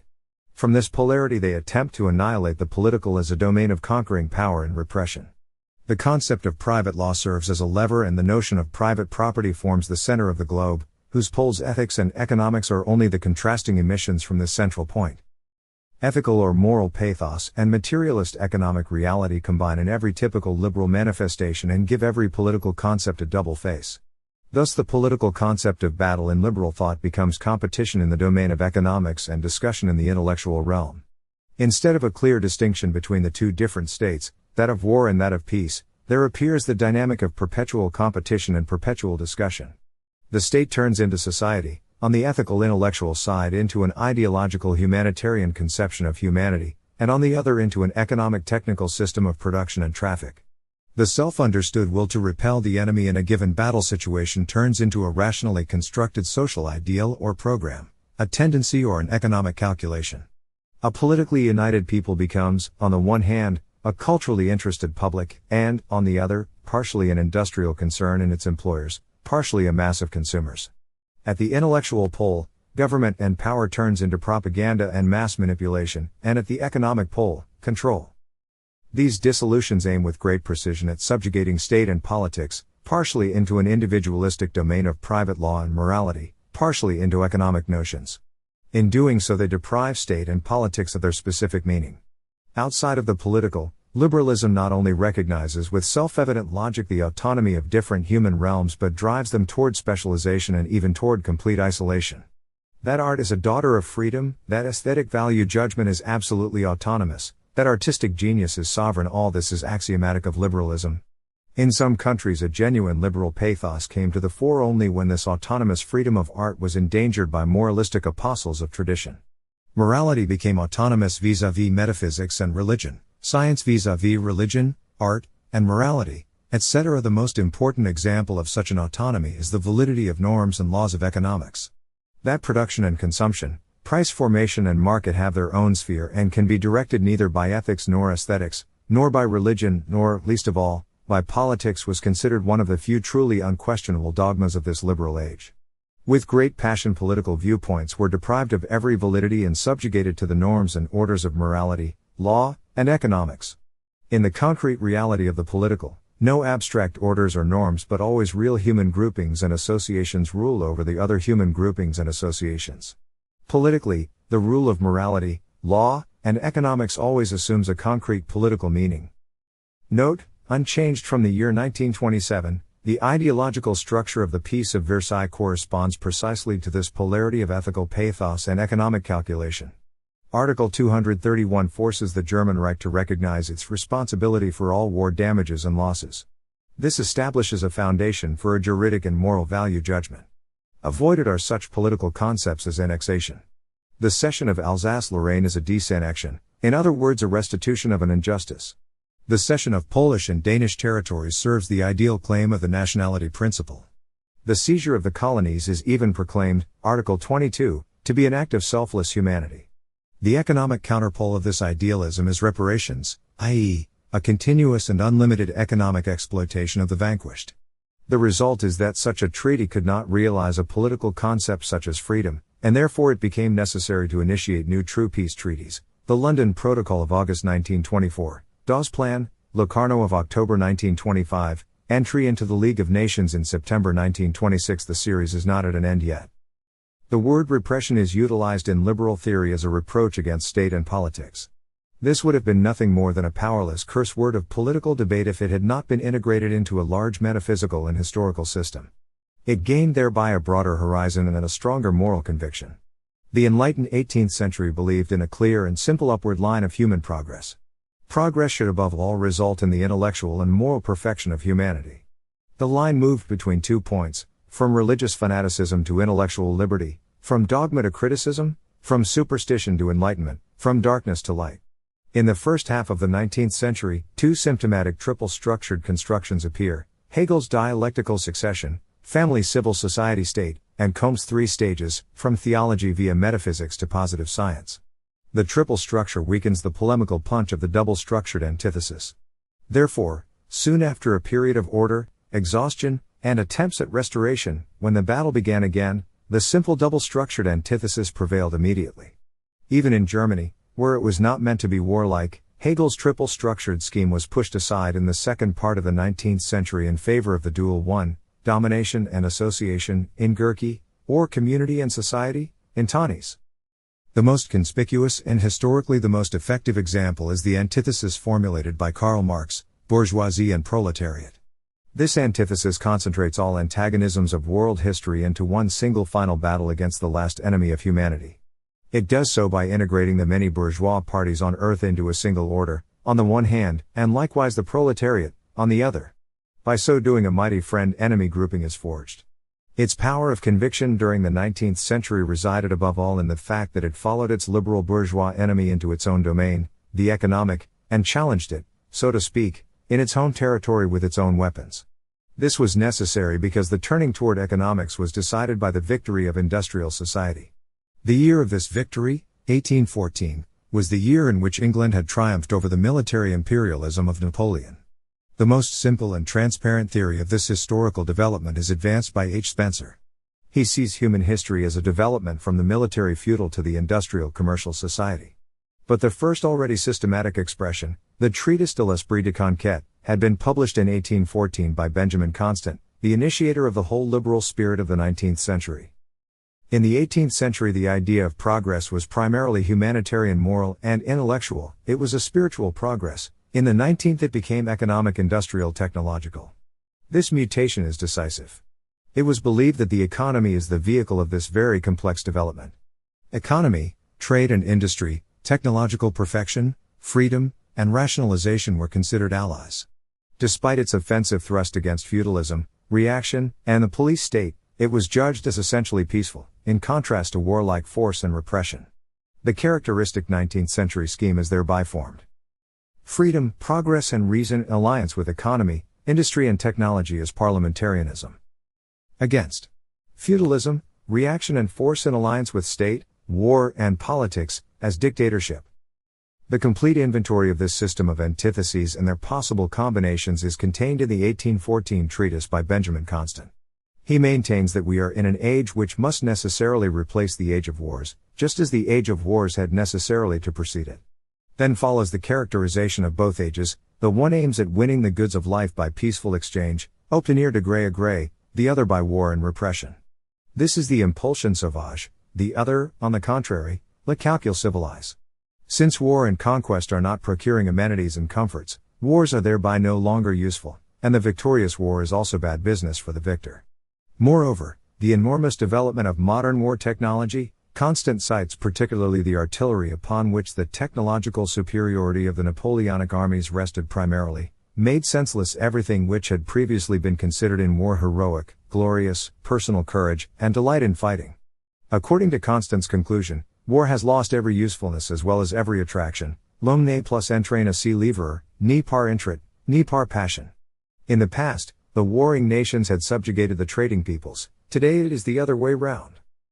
The extraordinarily intricate coalition of economy, freedom, technology, ethics, and parliamentarism has long ago finished off its old enemy, the residues of the absolute state and a feudal aristocracy, and with the disappearance of the enemy it has lost its original meaning. Now new groupings and coalitions appear.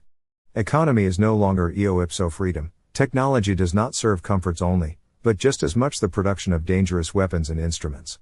Progress no longer produces eo ipso the humanitarian and moral perfection which was considered progress in the 18th century. A technological rationalization can be the opposite of an economic rationalization. Nevertheless, Europe's spiritual atmosphere continues to remain until this very day under the spell of this 19th century historical interpretation. Until recently its formulas and concepts retained a force which appeared to survive the death of its old adversary. The best example of this polarity of state and society is contained in the theses of Franz Oppenheimer. He declares his aim to be the destruction of the state. His liberalism is so radical that he no longer permits the state to be even an armed office guard. The destruction is effected by advancing a value and passion-ridden definition. The concept of state should be determined by political means, the concept of society, in essence non-political, by economic means. But the qualifications by which political and economic means are then defined are nothing more than typical expressions of that pathos against politics and state. They swing in the polarity of ethics and economics and unveil polemical antitheses in which is mirrored the 19th century German polemical tension of state and society, politics and economy.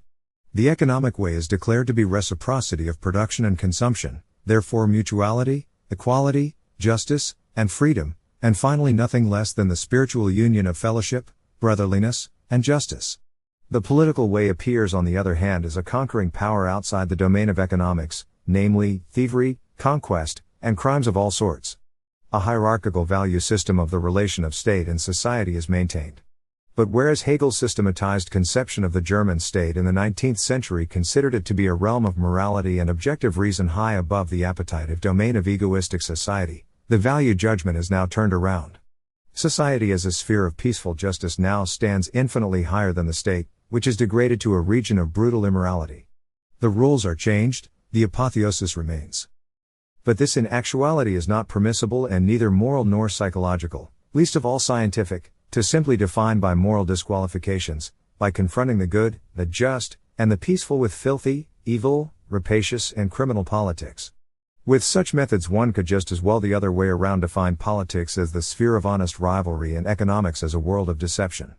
The connection of politics with thievery, force, and repression is, in the final analysis, no more precise than is the connection of economics with cunning and deception. Exchange and deception are often not far apart. A domination of men based upon pure economics must appear a terrible deception if, by remaining non-political, it thereby evades political responsibility and visibility. Exchange by no means precludes the possibility that one of the contractors experiences a disadvantage and that a system of mutual contracts finally deteriorates into a system of the worst exploitation and repression. When the exploited and the repressed attempt to defend themselves in such a situation, they cannot do so by economic means. Evidently, the possessor of economic power would consider every attempt to change its power position by extra economic means as violence and crime, and will seek methods to hinder this. That ideal construction of a society based on exchange and mutual contracts and, eo ipso, peaceful and just is thereby eliminated. Unfortunately, also, usurers and extortioners appeal to the inviolability of contracts and to the sentence pacta sunt servanda. The domain of exchange has its narrow limits and its specific categories, and not all things possess an exchange value. No matter how large the financial bribe may be, there is no money equivalent for political freedom and political independence. State and politics cannot be exterminated. The world will not become depoliticalized with the aid of definitions and constructions, all of which circle the polarity of ethics and economics. Economic antagonisms can become political, and the fact that an economic power position could arise proves that the point of the political may be reached from the economic as well as from any other domain. The often quoted phrase by Walter Rathenau, namely that the destiny today is not politics but economics, originated in this context. It would be more exact to say that politics continues to remain the destiny, but what has occurred is that economics has become political and thereby the destiny.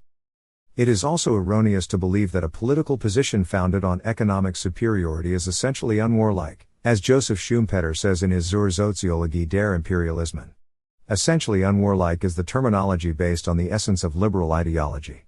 An imperialism based on pure economic power will naturally attempt to sustain a worldwide condition which enables it to apply and manage, unmolested, its economic means, for example, terminating credit, embargoing raw materials, destroying the currencies of others, and so on. Every attempt of a people to withdraw itself from the effects of such peaceful methods is considered by this imperialism as extra economic power. Pure economic imperialism will also apply a stronger, but still economic, and therefore, according to this terminology, non-political, essentially peaceful means of force. A 1921 League of Nations Resolution 40 enumerates as examples, economic sanctions and severance of the food supply from the civilian population. Finally, it has sufficient technical means to bring about violent death.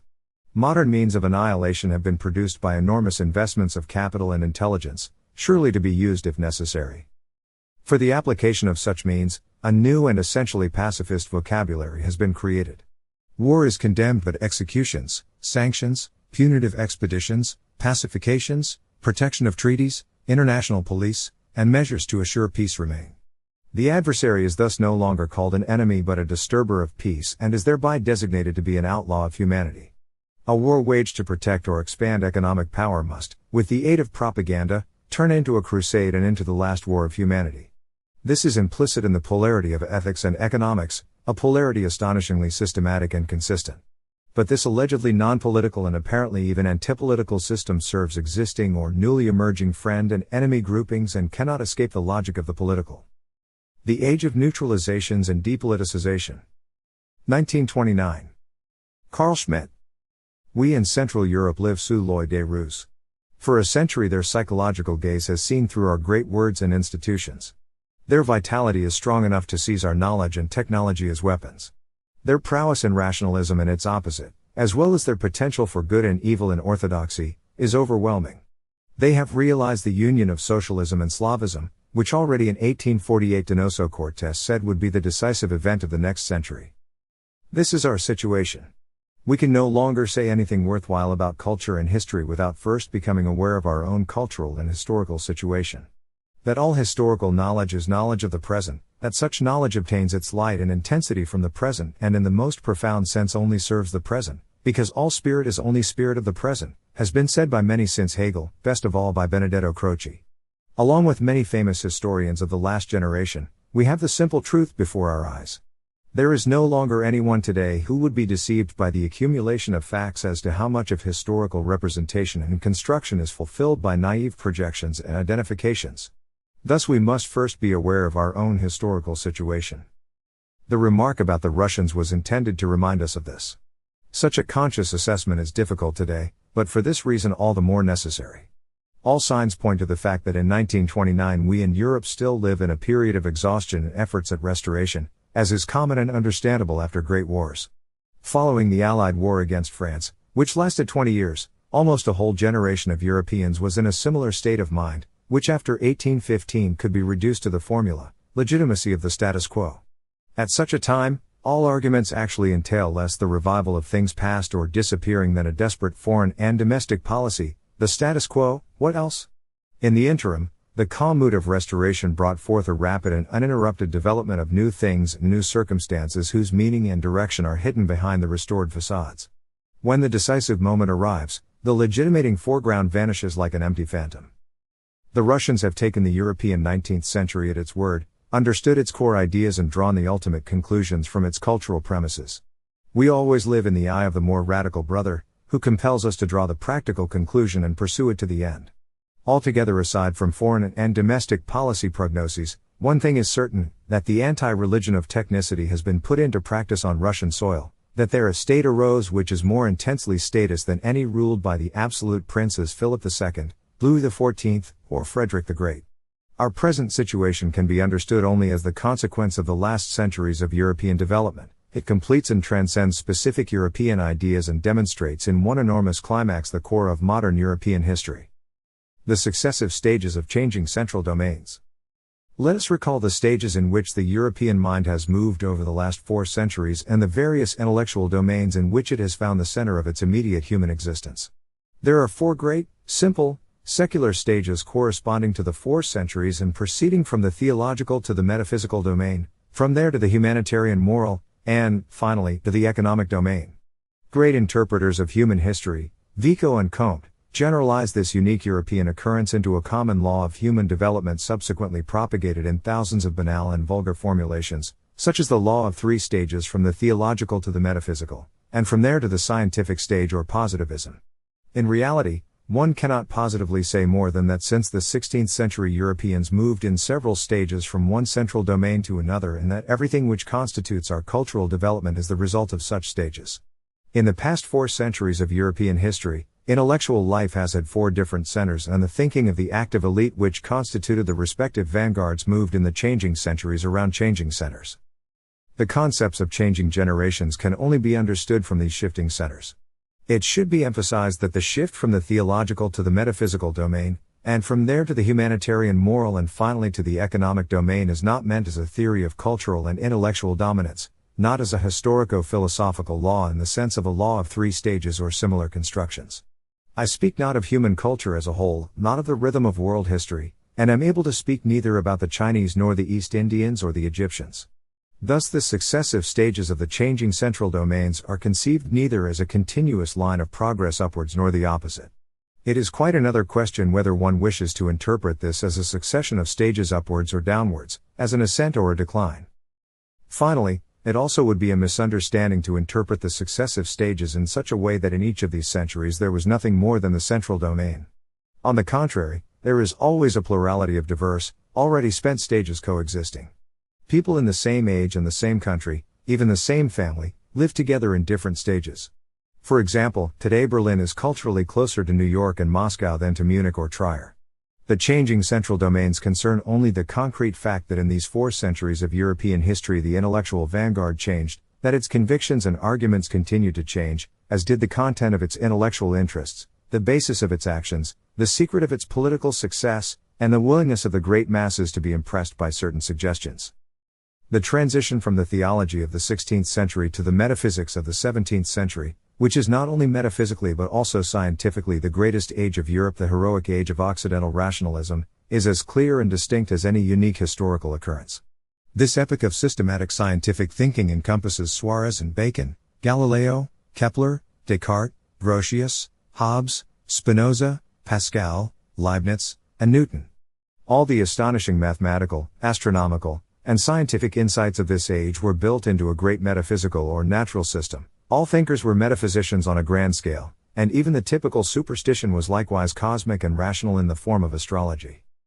The 18th century shunted metaphysics with the help of the constructions of a deistic philosophy and was a vulgarization on a grand scale the Enlightenment, literary appropriations of the great accomplishments of the 17th century, humanism and rationalism.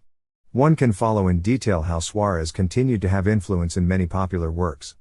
As for many basic concepts of morality and state theory, Pufendorf is only an epigon of Suarez. In the final analysis, Rousseau's social contract is in turn only a vulgarization of Pufendorf. But the specific pathos of the 18th century is virtue, its mythical designation is virtu, duty. Even Rousseau's romanticism does not yet consciously break the frame of moral categories. A typical expression of this century is Kant's concept of God. As someone once said, rather crudely, in Kant's system God appears as a parasite of ethics.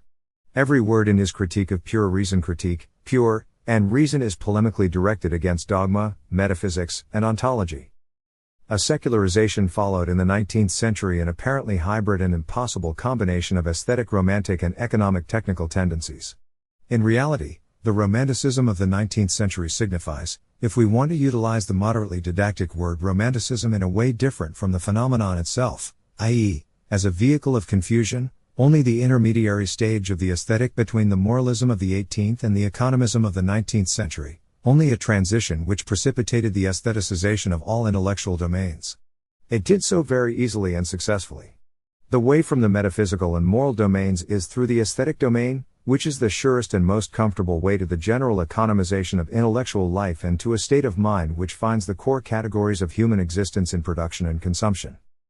In the further development of intellectual life, Romantic aestheticism promoted economic thinking and is a typical attendant phenomenon. In the 19th century, however, technicism still appeared in close association with economism as industrialism. The most typical example of this is the well-known historical and social construction of the Marxist system. It holds that economics is the basis and foundation of everything intellectual and spiritual. Already in this economic core it clearly recognizes that the economic epochs of mankind are determined by specific technical means. Yet the system as such is an economic system in which the technical elements appear only in later vulgarizations. Marxism wants to think in economic terms and thus remains in the 19th century, which was economic to the core. Already in the 19th century technical progress proceeded at such an astonishing rate, even as did social and economic situations as a consequence, that all moral, political, social, and economic situations were affected. Given the overpowering suggestion of ever new and surprising inventions and achievements, there arose a religion of technical progress which promised all other problems would be solved by technological progress. This belief was self-evident to the great masses of the industrialized countries. They skipped all intermediary stages typical of the thinking of intellectual vanguards and turned the belief in miracles and an afterlife, a religion without intermediary stages, into a religion of technical miracles, human achievements, and the domination of nature. A magical religiosity became an equally magical technicity. The 20th century began as the age not only of technology but of a religious belief in technology. It is often called the age of technology. But this is only a tentative characterization of the whole situation. The question of the significance of overwhelming technicity should for now be left open, because the belief in technology is in fact only the result of a certain tendency in the shifting of the central domain as a belief. It is only the result of this shifting. All concepts of the spiritual sphere, including the concept of spirit, are pluralistic in themselves and can only be understood in terms of concrete political existence. Just as every nation has its own concept of nation and finds the constitutive characteristics of nationality within itself, so every culture and cultural epoch has its own concept of culture. All essential concepts are not normative but existential. If the center of intellectual life has shifted in the last 4 centuries, so have all concepts and words. It is thus necessary to bear in mind the ambiguity of every concept and word. The greatest and most egregious misunderstandings, from which, of course, many impostors make their living, can be explained by the erroneous transfer of a concept at home in one domain, for example, only in the metaphysical, the moral, or the economic, to other domains of intellectual life. It is not only true that incidents and events which make their mark on people and become the object of their personal reflections and discussions have reference to the central domain. For example, Lisbon's earthquake could occasion a whole flood of moralizing literature, whereas today a similar event would pass almost unnoticed. It is also true that an economic catastrophe, such as a sharp monetary devaluation or a crash, occasions widespread and acute interest, both practical and theoretical. The specific concepts of individual centuries also derive their meaning from the respective central domains. One example will suffice. The concept of progress, i.e., an improvement or completion, in modern jargon, a rationalization, became dominant in the 18th century, in an age of humanitarian moral belief. Accordingly, progress meant above all progress in culture, self-determination, and education, moral perfection. In an age of economic or technical thinking, it is self-evident that progress is economic or technical progress. To the extent that anyone is still interested in humanitarian moral progress, it appears as a byproduct of economic progress. If a domain of thought becomes central, then the problems of other domains are solved in terms of the central domain. They are considered secondary problems, whose solution follows as a matter of course only if the problems of the central domain are solved. In a theological age, everything runs smoothly if theological questions are in order, everything else is provided by definition. The same is true of other ages. In a humanitarian moral age, it is only necessary to inculcate morals, whereby all problems become problems of education. In an economic age, one needs only solve adequately the problem of the production and distribution of goods in order to make superfluous all moral and social questions. Mere technical thinking also solves the economic problem with new technical developments. All questions, including the economic, recede before the task of technical progress. Another sociological example of the plurality of such concepts is the clerk, the typical representative of intellect and publicity whose specific characteristics are determined in every century by the central domain. The theologian and preacher of the 16th century was followed by the scholarly systematizer of the 17th century, who lived in a true scholarly republic and was far removed from the masses. Then followed the authors of the Enlightenment in the still aristocratic 18th century. As regards the 19th century, one should not be dissuaded by the intermezzo of romantic genius and the many priests of private religion. The clerk of the 19th century, first and foremost Karl Marx, became an economic expert. The question is how readily economic thinking will permit the sociological type of clerk and whether political economists and refined economic syndicates are able to constitute an intellectual elite. In any case, it appears technical thinking can no longer accommodate a clerk. More will be said below about the age of technicity. But these brief references are enough to evidence the plurality of the clerk as a type. As said above, all concepts such as God, freedom, progress, anthropological conceptions of human nature, the public domain, rationality and rationalization, and finally the concepts of nature and culture itself derive their concrete historical content from the situation of the central domains and can only be grasped therefrom. Above all, the state also derives its reality and power from the respective central domain, because the decisive disputes of friend-enemy groupings are also determined by it. As long as religious theological matters were the central focus, the maxim cuius regio eius religio 3 had a political meaning. When religious theoretical matters ceased to dominate the central domain, this maxim also lost its practical import. In the meantime, however, it moved from the cultural stage of the nation and the principle of nationality, cuius regio eius natio, to the economic domain, where it came to mean, one and the same state cannot accommodate two contradictory economic systems, i.e., capitalism and communism are mutually exclusive.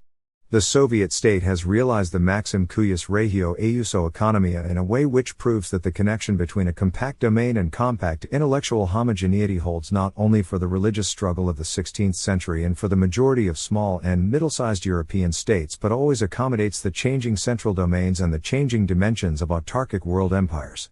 Essential here is that a homogeneous economic state conforms to economic thinking. Such a state wants to be modern, a state which knows its own time and cultural situation. It must claim to understand historical development as a whole, which is the basis of its right to rule.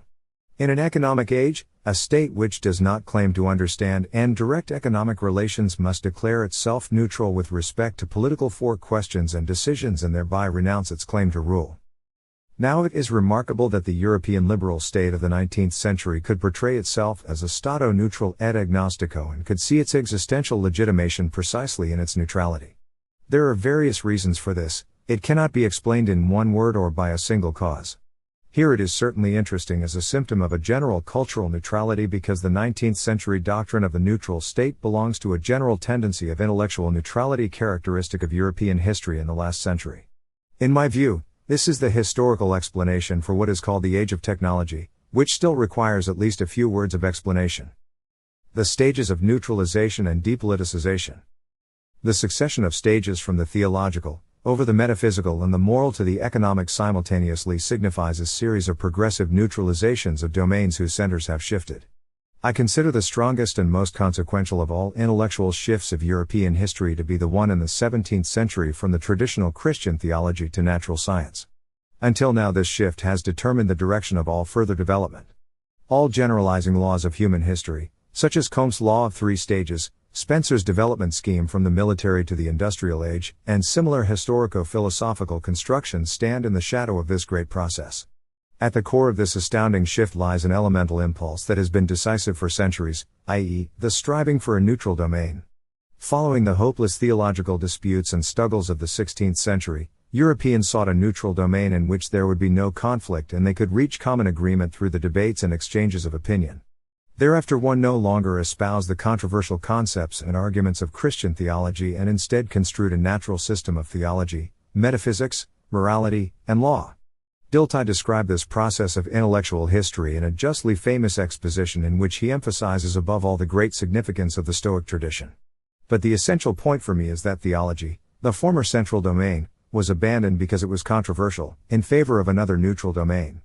The former central domain became neutralized in that it ceased to be the central domain. On the basis of the new central domain, one hoped to find minimum agreement and common premises allowing for the possibility of security, clarity, prudence, and peace. Europeans thus moved in the direction of neutralization and minimalization, whereby they accepted the law which kept them in line for the following centuries and constituted their concept of truth. Concepts elaborated over many centuries of theological reflection now became uninteresting and merely private matters. In the metaphysics of 18th century deism, God himself was removed from the world and reduced to a neutral instance vis-à-vis the struggles and antagonisms of real life. As Hamann V argued against Kant, he became a concept and ceased to be an essence. In the 19th century, first the monarch and then the state became a neutral power, initiating a chapter in the history of political theology and the liberal doctrines of the pouvoir neutre and the stato neutral, in which the process of neutralization finds its classical formula because it also has grasped what is most decisive, political power. But in the dialectic of such a development one creates a new domain of struggle precisely through the shifting of the central domain. In the new domain, at first considered neutral, the antitheses of man and interests unfold with a new intensity and become increasingly sharper. Europeans always have wandered from a conflictual to a neutral domain, and always the newly won neutral domain has become immediately another arena of struggle, once again necessitating the search for a new neutral domain. Scientific thinking was also unable to achieve peace. The religious wars evolved into the still cultural yet already economically determined national wars of the 19th century and, finally, into economic wars.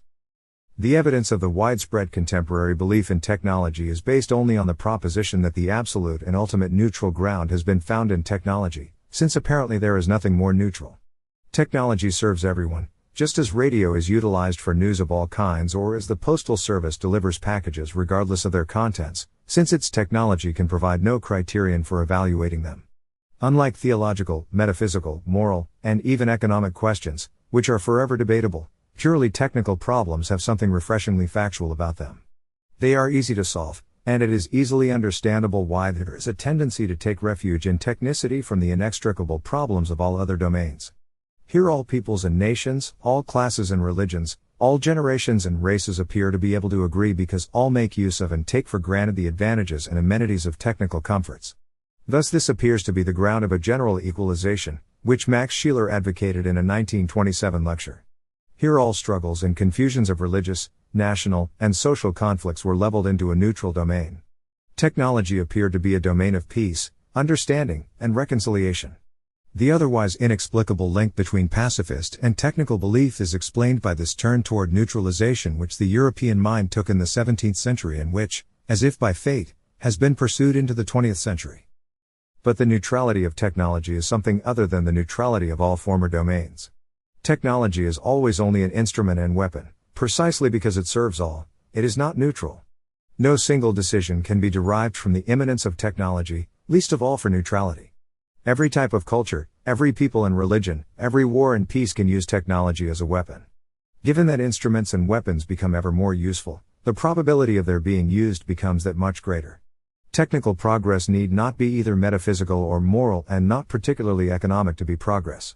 If humanitarian moral progress is still expected by many today from the perfection of technology, it is because technology is magically linked to morality on the somewhat naive assumption that the splendid array of contemporary technology will be used only as intended, i.e., sociologically, and that they themselves will control these frightful weapons and wield this monstrous power.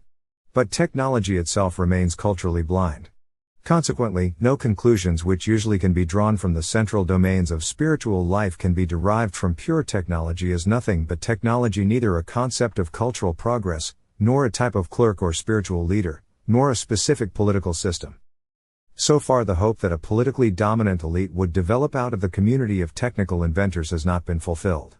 The constructions of Saint-Simon and other sociologists who anticipated an industrial society are either not purely technical, but rather mixed with humanitarian moral and economic elements, or simply fantastic. Not even the economic direction of the contemporary economy is in the hands of technicians, and until now nobody has been able to construe a social order led by technicians other than as one lacking any leadership or direction. Even Georges Sorel did not remain an engineer, he became a clerk. No significant technical invention can ever calculate its objective political results. The inventions of the 15th and 16th centuries produced liberating, individualistic, and rebellious developments. The invention of the printing press led to freedom of the press.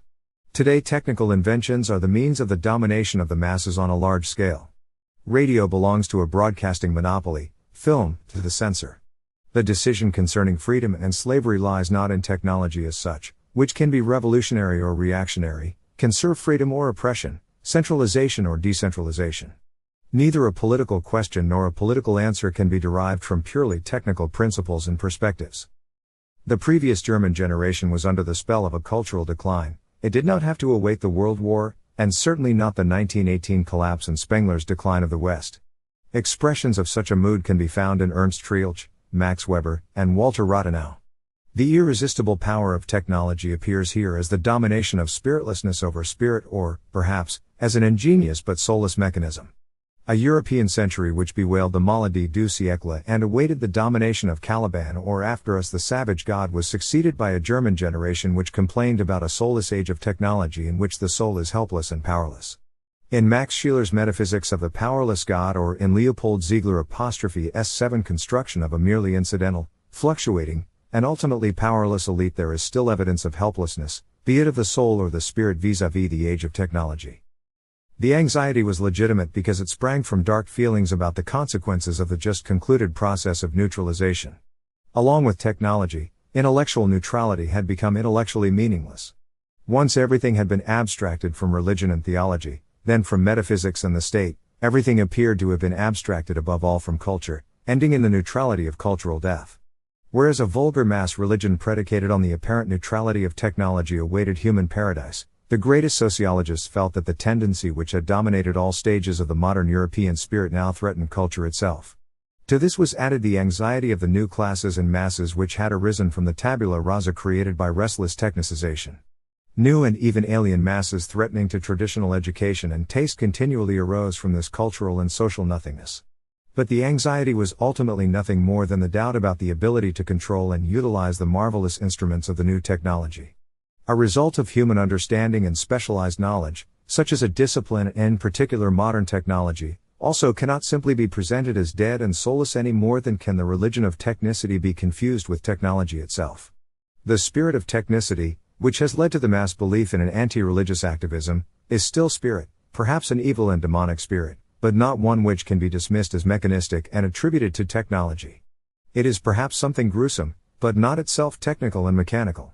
It is the belief in an activistic metaphysics, the belief in unlimited power and the domination of man over nature, even over human nature, the belief in the unlimited receding of natural boundaries, in the unlimited possibilities for change and prosperity. Such a belief can be called fantastic and satanic, but not simply dead, spiritless, or mechanized soullessness. The fear of cultural and social nothingness sprang more from an anxiety-ridden panic over the threatened status quo than from a cool-headed knowledge of the peculiarity of intellectual processes and their dynamics. All new and great impulses, every revolution and reformation, every new elite originates from asceticism and voluntary or involuntary poverty, poverty meaning above all the renunciation of the security of the status quo. Original Christianity and all serious reforms within Christianity, the Benedictine, Cluniac, and Franciscan renewals, the Baptists and the Puritans, every genuine rebirth seeking to return to some original principle, every genuine ritorno al principio, every return to pure, uncorrupted nature appears as cultural or social nothingness to the comfort and ease of the existing status quo. It grows silently and in darkness, and a historian or sociologist would recognize only nothingness in its initial phases. The moment of brilliant representation is also and at once the moment in which every link to the secret and inconspicuous beginning is endangered. The process of continuous neutralization of various domains of cultural life has reached its end because technology is at hand. Technology is no longer neutral ground in the sense of the process of neutralization. Every strong politics will make use of it. For this reason, the present century can only be understood provisionally as the century of technology. How ultimately it should be understood will be revealed only when it is known which type of politics is strong enough to master the new technology and which type of genuine friend-enemy groupings can develop on this new ground. Great masses of industrialized peoples today still cling to a torpid religion of technicity because they, like all masses, seek radical results and believe subconsciously that the absolute depoliticization sought after for centuries can be found here and that universal peace begins here. Yet technology can do nothing more than intensify peace or war. It is equally available to both. In this respect, nothing changes by speaking in the name of and employing the magic formula of peace. Today we see through the fog of names and words with which the psychotechnical machinery of mass suggestion works. Today we even recognize the secret law of this vocabulary and know that the most terrible war is pursued only in the name of peace, the most terrible oppression only in the name of freedom, the most terrible inhumanity only in the name of humanity. Finally, we also see through the mood of the generation which saw only spiritual death or a soulless mechanism in the age of technicity. We recognize the pluralism of spiritual life and know that the central domain of spiritual existence cannot be a neutral domain and that it is wrong to solve a political problem with the antithesis of organic and mechanistic, life and death. A life which has only death as its antithesis is no longer life but powerlessness and helplessness.